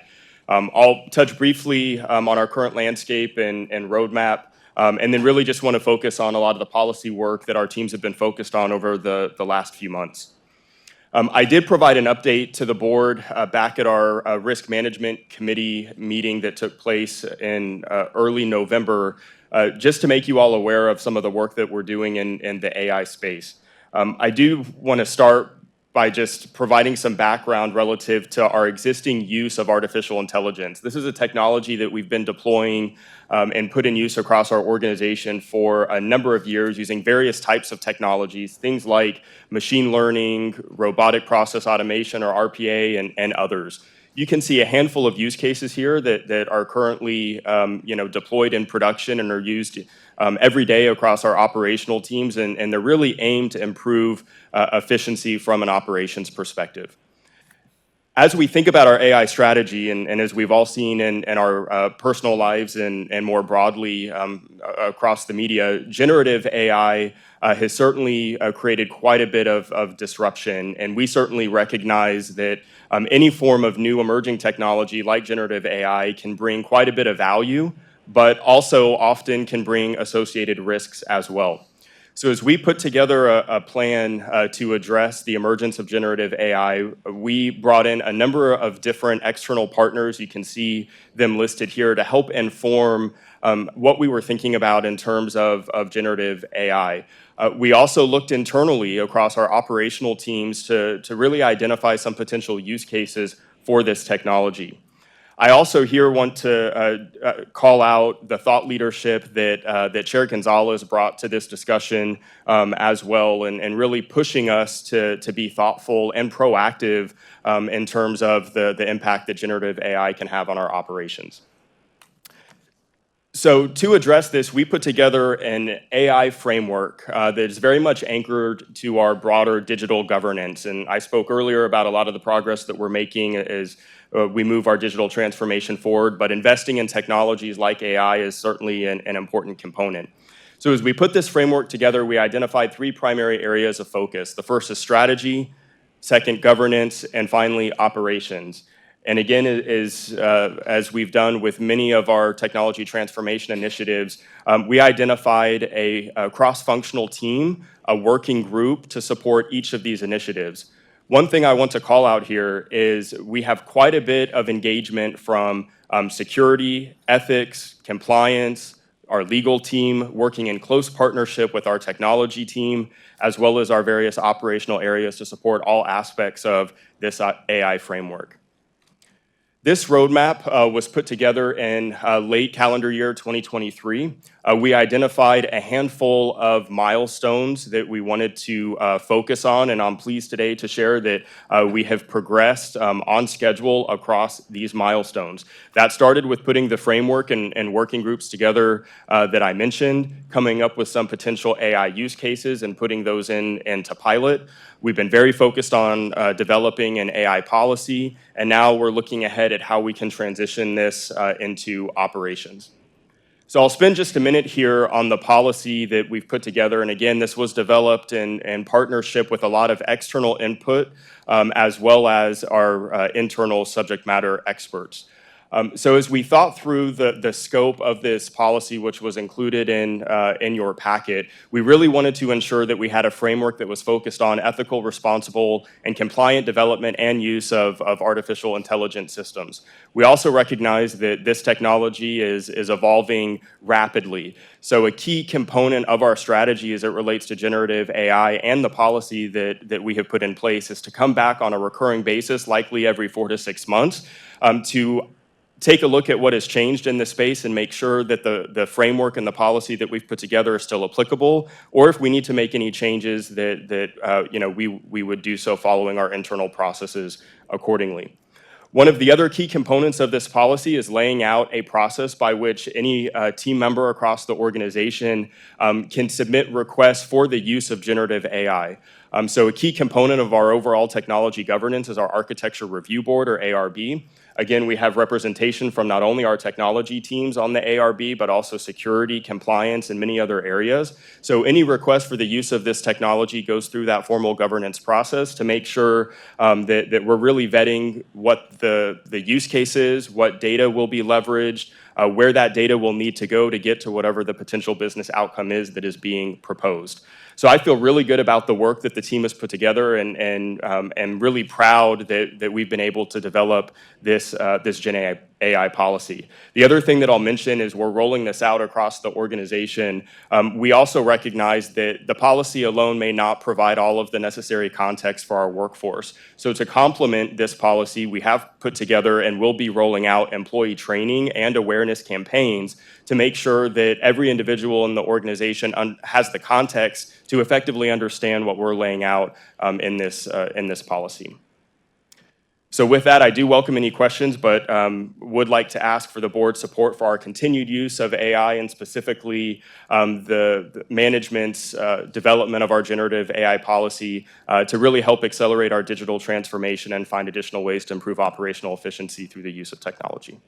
Madam Chair, I just have a couple things to add. Number one, while this is an internal policy, just like our other HR policies, the reason we're bringing it by vote on the resolution is because of all the work, all the feedback. You pushing us in this direction, and particularly, Madam Chair, we are ahead of almost every utility, including local government organizations that haven't gotten to the point where we've gotten yet. I feel real good that we put in some good work on this.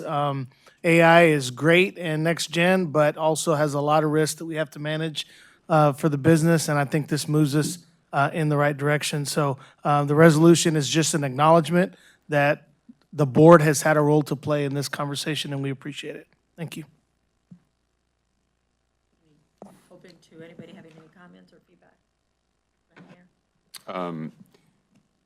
Who are we working with to conduct the mandatory training for the use of Gen AI?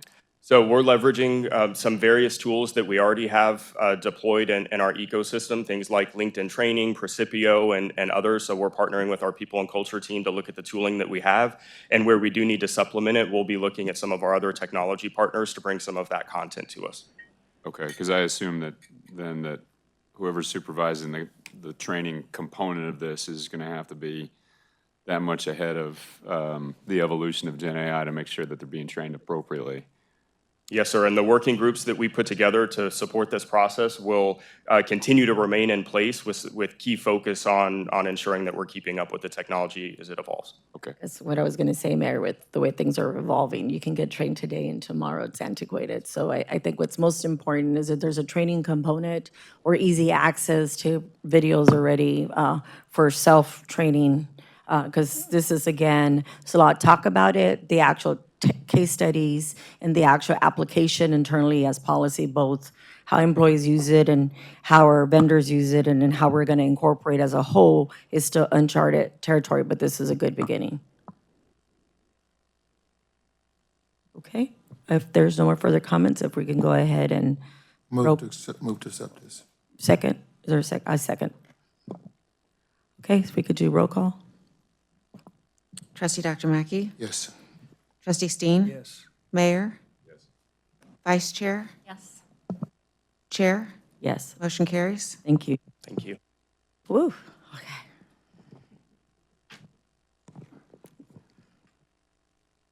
Jane is aboard. Say hi, Billy Jane. Okay, I think I'm going to move to Chair's remark. So I'm going to start with one of my highlights has been historically to really highlight something that's happening in the organization. And I myself was lucky to be an intern and as well as several internships while I was attending college. And those are the greatest opportunities for individuals. And so there's an intern video that's going to be shown, but just a couple of highlights. CPS Energy is proud to, again, hire interns. The applications will soon be open for summer interns, so this is important, parents who are out there. There's, again, internships is the best way to get application experience. And who doesn't want to work for CPS?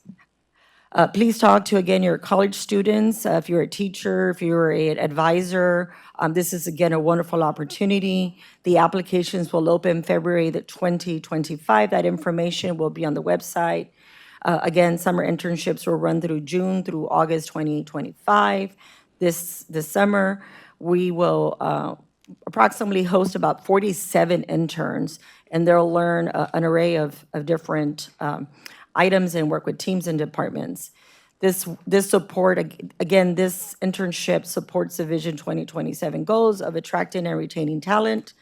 Interns learn skills that will benefit them in the future. Please, again, enjoy this video that recaps this summer intern experience. We can roll. During my time at CPS Energy, I've gotten to learn more about the utilities industry.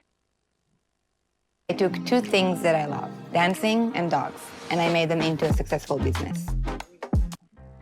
During my time at CPS Energy, I've gotten to learn more about the utilities industry and also more about renewable and sustainable energy sources and the efforts that CPS Energy is taking to make more renewable energy for our community. I've learned a lot behind the scenes on what CPS Energy can do for the city of San Antonio. Learning about how power generation in general works. I've learned a lot about how electricity gets to my home. My favorite thing working at CPS is really seeing and understanding how energy is created. One of the things I learned at CPS Energy was just more about the energy industry in general. In my department, I've gotten to learn more about the customer assistance programs that CPS Energy has available, and I've gotten to be able to advocate for these programs in our community. The most valuable thing that I've learned is communication by far. One of the biggest things I learned in my department is to be collaborative and work together as a team. How to professionally work with other people. Everybody's very nice and welcoming.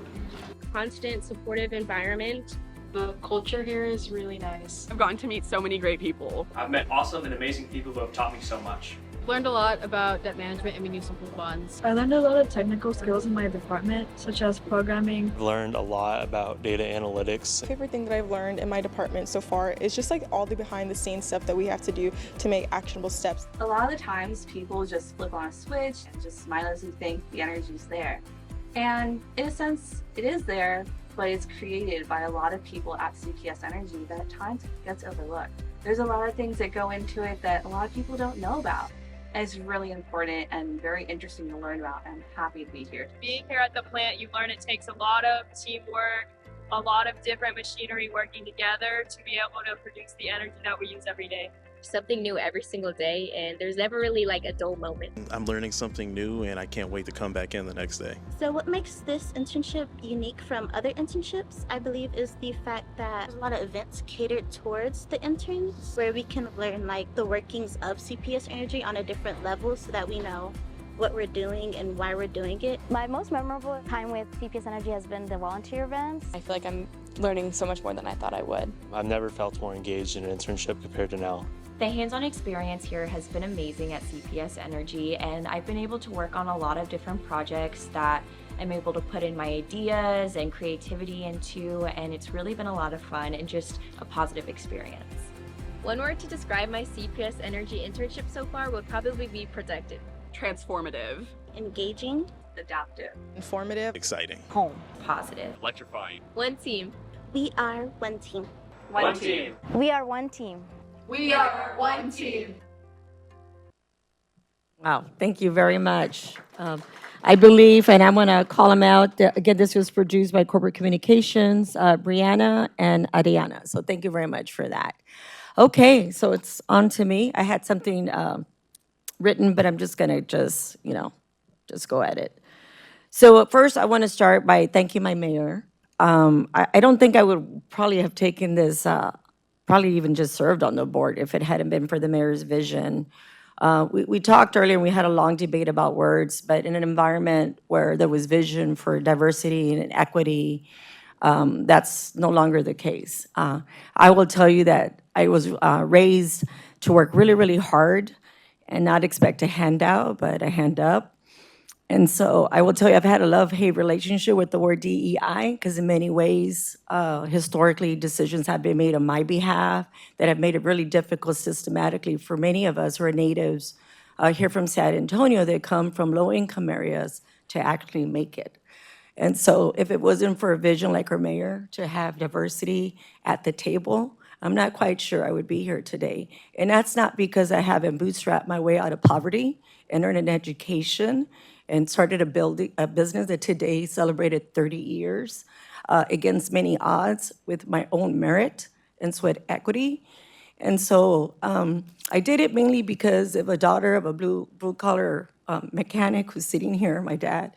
I decided to take it because standing up for what is right, even if it means standing alone when I supported the interim now CEO, Rudy Garza, and my mayor, and really leaned in to accomplish everything that we just highlighted today was not easy. It came with scrutiny from my fellow board members, which is fine. It's democracy. And I'm okay with that. Nothing that I've ever done has been easy. It's been through a lot of grit, a lot of hard work. I raised 3 sons, and my goal for them was for them to go to college. And, I was the first one to graduate from college. I was the first woman to start a business. I was the first woman to cut her hair. I was the first woman to, all these, just, things that I've been first at. But it was important for my sons to also reach higher goals, and luckily they have. They're doing really well. Undergrad, graduate school, and they're making 6 figures, and who doesn't want that? But today I have a little girl named Billie Jane who's 9, and she's 9 and my youngest is 27, so do the math. My goal for her is different, that she can see herself like I see myself today, without apology. And so Billie Jane, I hope that one day you'll be CEO and President of the United States, not because you're diverse, not because it's equitable, because you're qualified, and this is what this is all about. This is what chairmanship is about, that I represent one team. I don't represent one community. I represent tons of people that are diverse in skin color, diverse in thought, diverse in background, and that's what America is all about. And so with that, I again want to just thank you, Dr. Mackey, for being a really good guidance and mentor, Dr. Romero for being very respectful. It's rare that I work with women who are respectful with each other.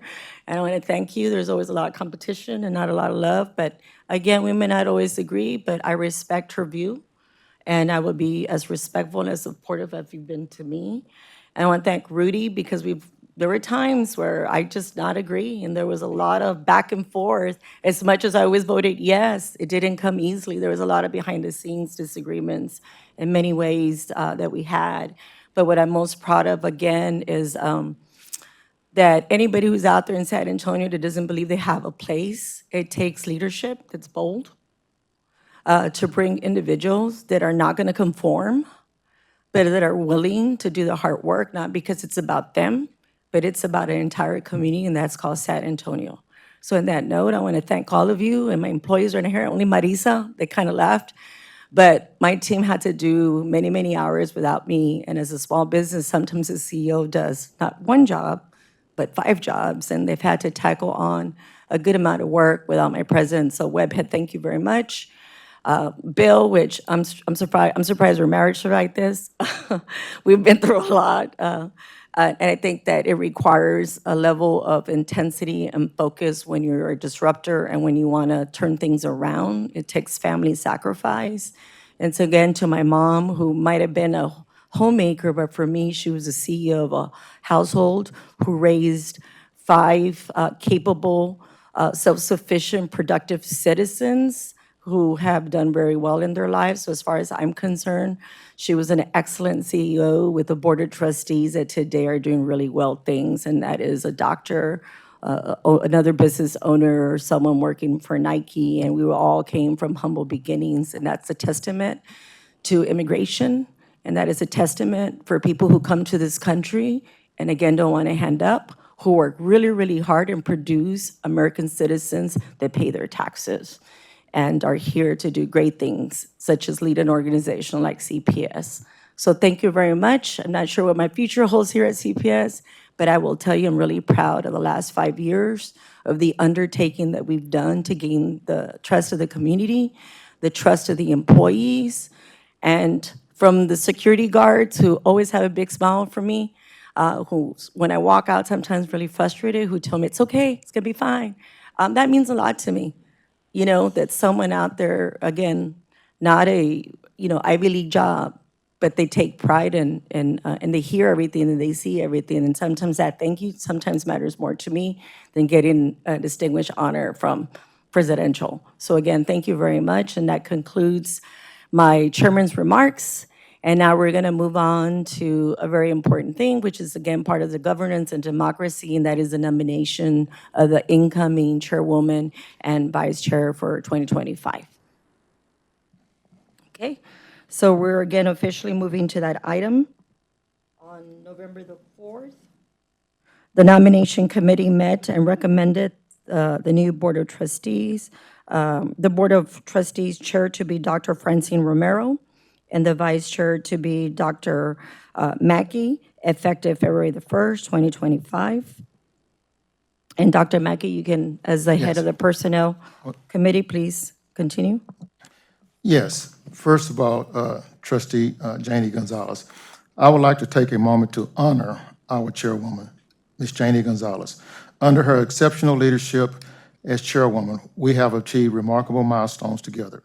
Trustee Gonzalez has been a pivotal force in shaping the Vision 2050 for the CPS Energy, steering us with unwavering commitment towards our goals. Her guidance has been instrumental in driving forward critical programs that ensure we remain compliant and continuously improve our infrastructure. Ms. Gonzalez's dedication and relentless efforts have not gone unnoticed. She has earned widespread recognition for the outstanding work she continues to do within our community. Furthermore, Ms. Gonzalez's leadership has been crucial in our strategies, acquisitions of generation plants in 2 Corpus Christi and 1 in Laredo. These acquisitions provided CPS Energy with the vital flexibility to integrate more renewable energy and storage solutions into our portfolio. including leading the rate case, including battery storage. I want to thank Ms. Gonzalez. I want to express my deepest gratitude for your compassion and leadership that has brought us to where we are today. We are profoundly grateful for the things you have done. Thank you, Ms. Gonzalez, for inspiring us all and leading us in a bright future. Next, Dr. Romero. It is with a great enthusiasm that I nominate you as the next board chair for the CPS Energy. We've eagerly anticipate your continuous leadership and vision, propelling us forward with groundbreaking innovations and a renewed focus on the future. Your commitment to both people and the environment is truly inspiring. We are committed to supporting you fully as you guide us into the new role. Your leadership would undoubtedly help us to achieve even greater heights, fostering a culture of excellence and sustainability. Having had the pleasure of partnering with you as a board member, I am confident that your transition to board chair will be seamless and impactful. Your dedication and insight have already made a significant difference, and I look forward to the continued success and programs under your guidance. Thank you for your unwavering commitment to our future and mission. Together, we will achieve a remarkable achievement for this company. Therefore, I recommend that Dr. Romero be the next chairwoman of CPS Energy, Dr. Mackey be vice chair. Thank you, my recommendation. I'll make a motion to support the recommendation and just want to reiterate the thanks to Chairwoman Gonzalez for her excellent leadership.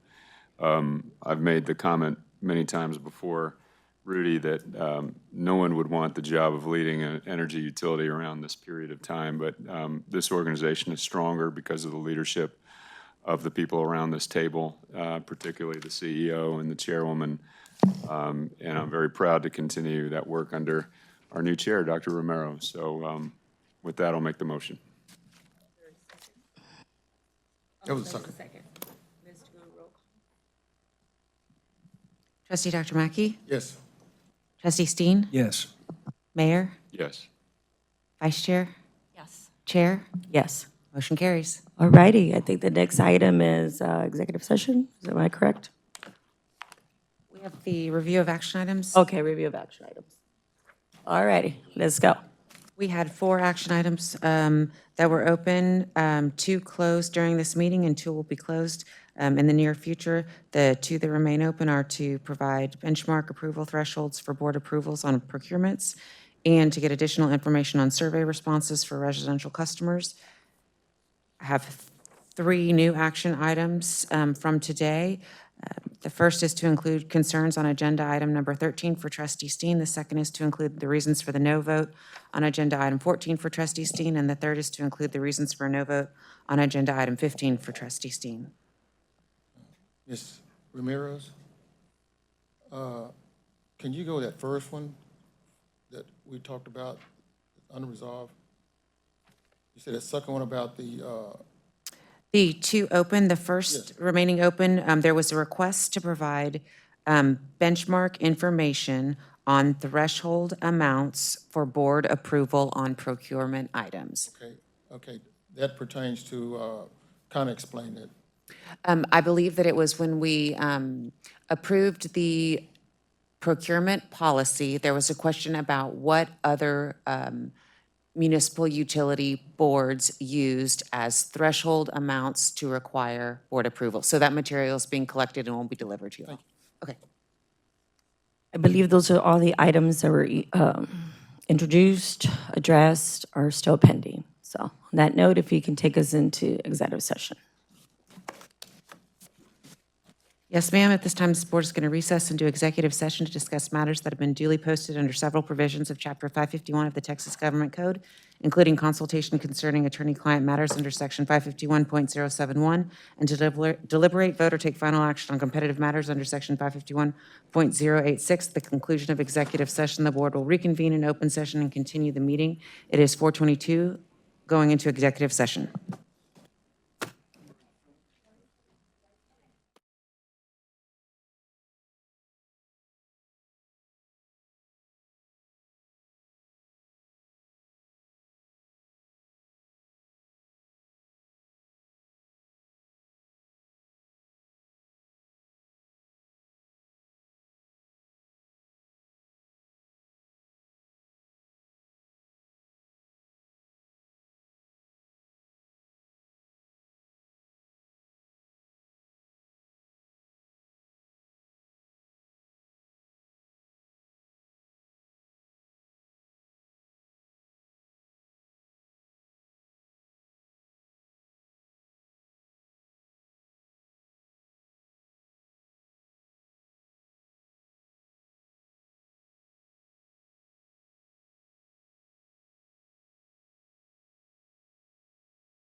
All righty.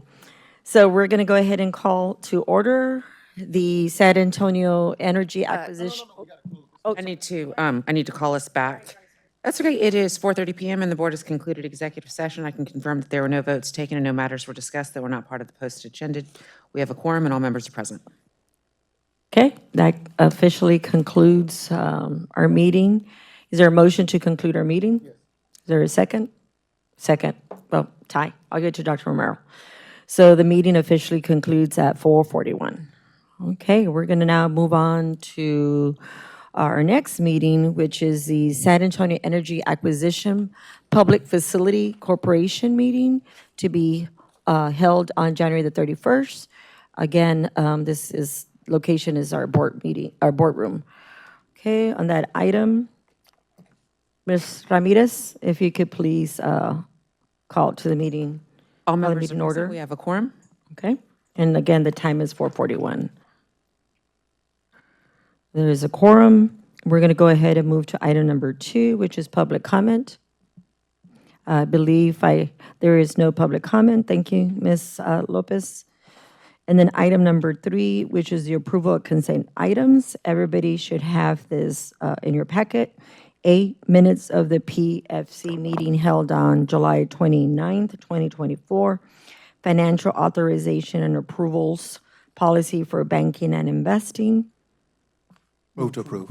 I believe it was Rudy first. Okay. And then second, Dr. Mackey. Does the board have any further discussions before we vote?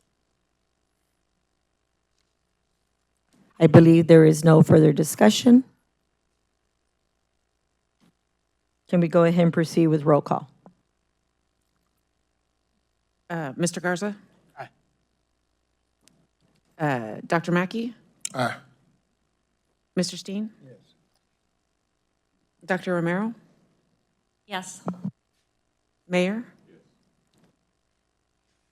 Mr. Kaczynski? Yes. Motion carries. Okay, now we're going to go ahead and move to item number 4, which is resolution for election of officers. Do we have a motion to approve the election of officers? And that would be, the chair would be Dr. Francine Romero, and the vice chair would be Dr. Willis Mackey. Just for clarity, President. the board chair. I'm sorry. Yeah, you're right. Go ahead. Okay, the board chair will be the president. Yes. So, Mackey, the, and then the vice president will be the vice chair. So yes, sorry about that. So move. Second. Does any board members have any discussion before we vote? I believe not. Ms. Ramirez, please proceed with roll call. Mr. Garza? Yes. Dr. Mackey? Yes. Mr. Steen? Yes. Dr. Romero? Yes. Mayor? Yes. Mr. Kaczynski? Yes. Motion carries. Thank you. Item number 5 is closeout. Ms. Julie Johnson, if you can please proceed with review of action items. Yes, I make note of no action items this afternoon. Thank you. Thank you, Ms. Johnson. And now we're going to move to, well, that was closeout. And now do I have a motion to adjourn the meeting? Move to adjourn. Okay, that was a tie again. I'm going to give this one to Dr. Mackey, and then second to Rudy. And meeting is adjourned at 4:41. I want to thank everybody. Thank you. Congratulations. Thank you.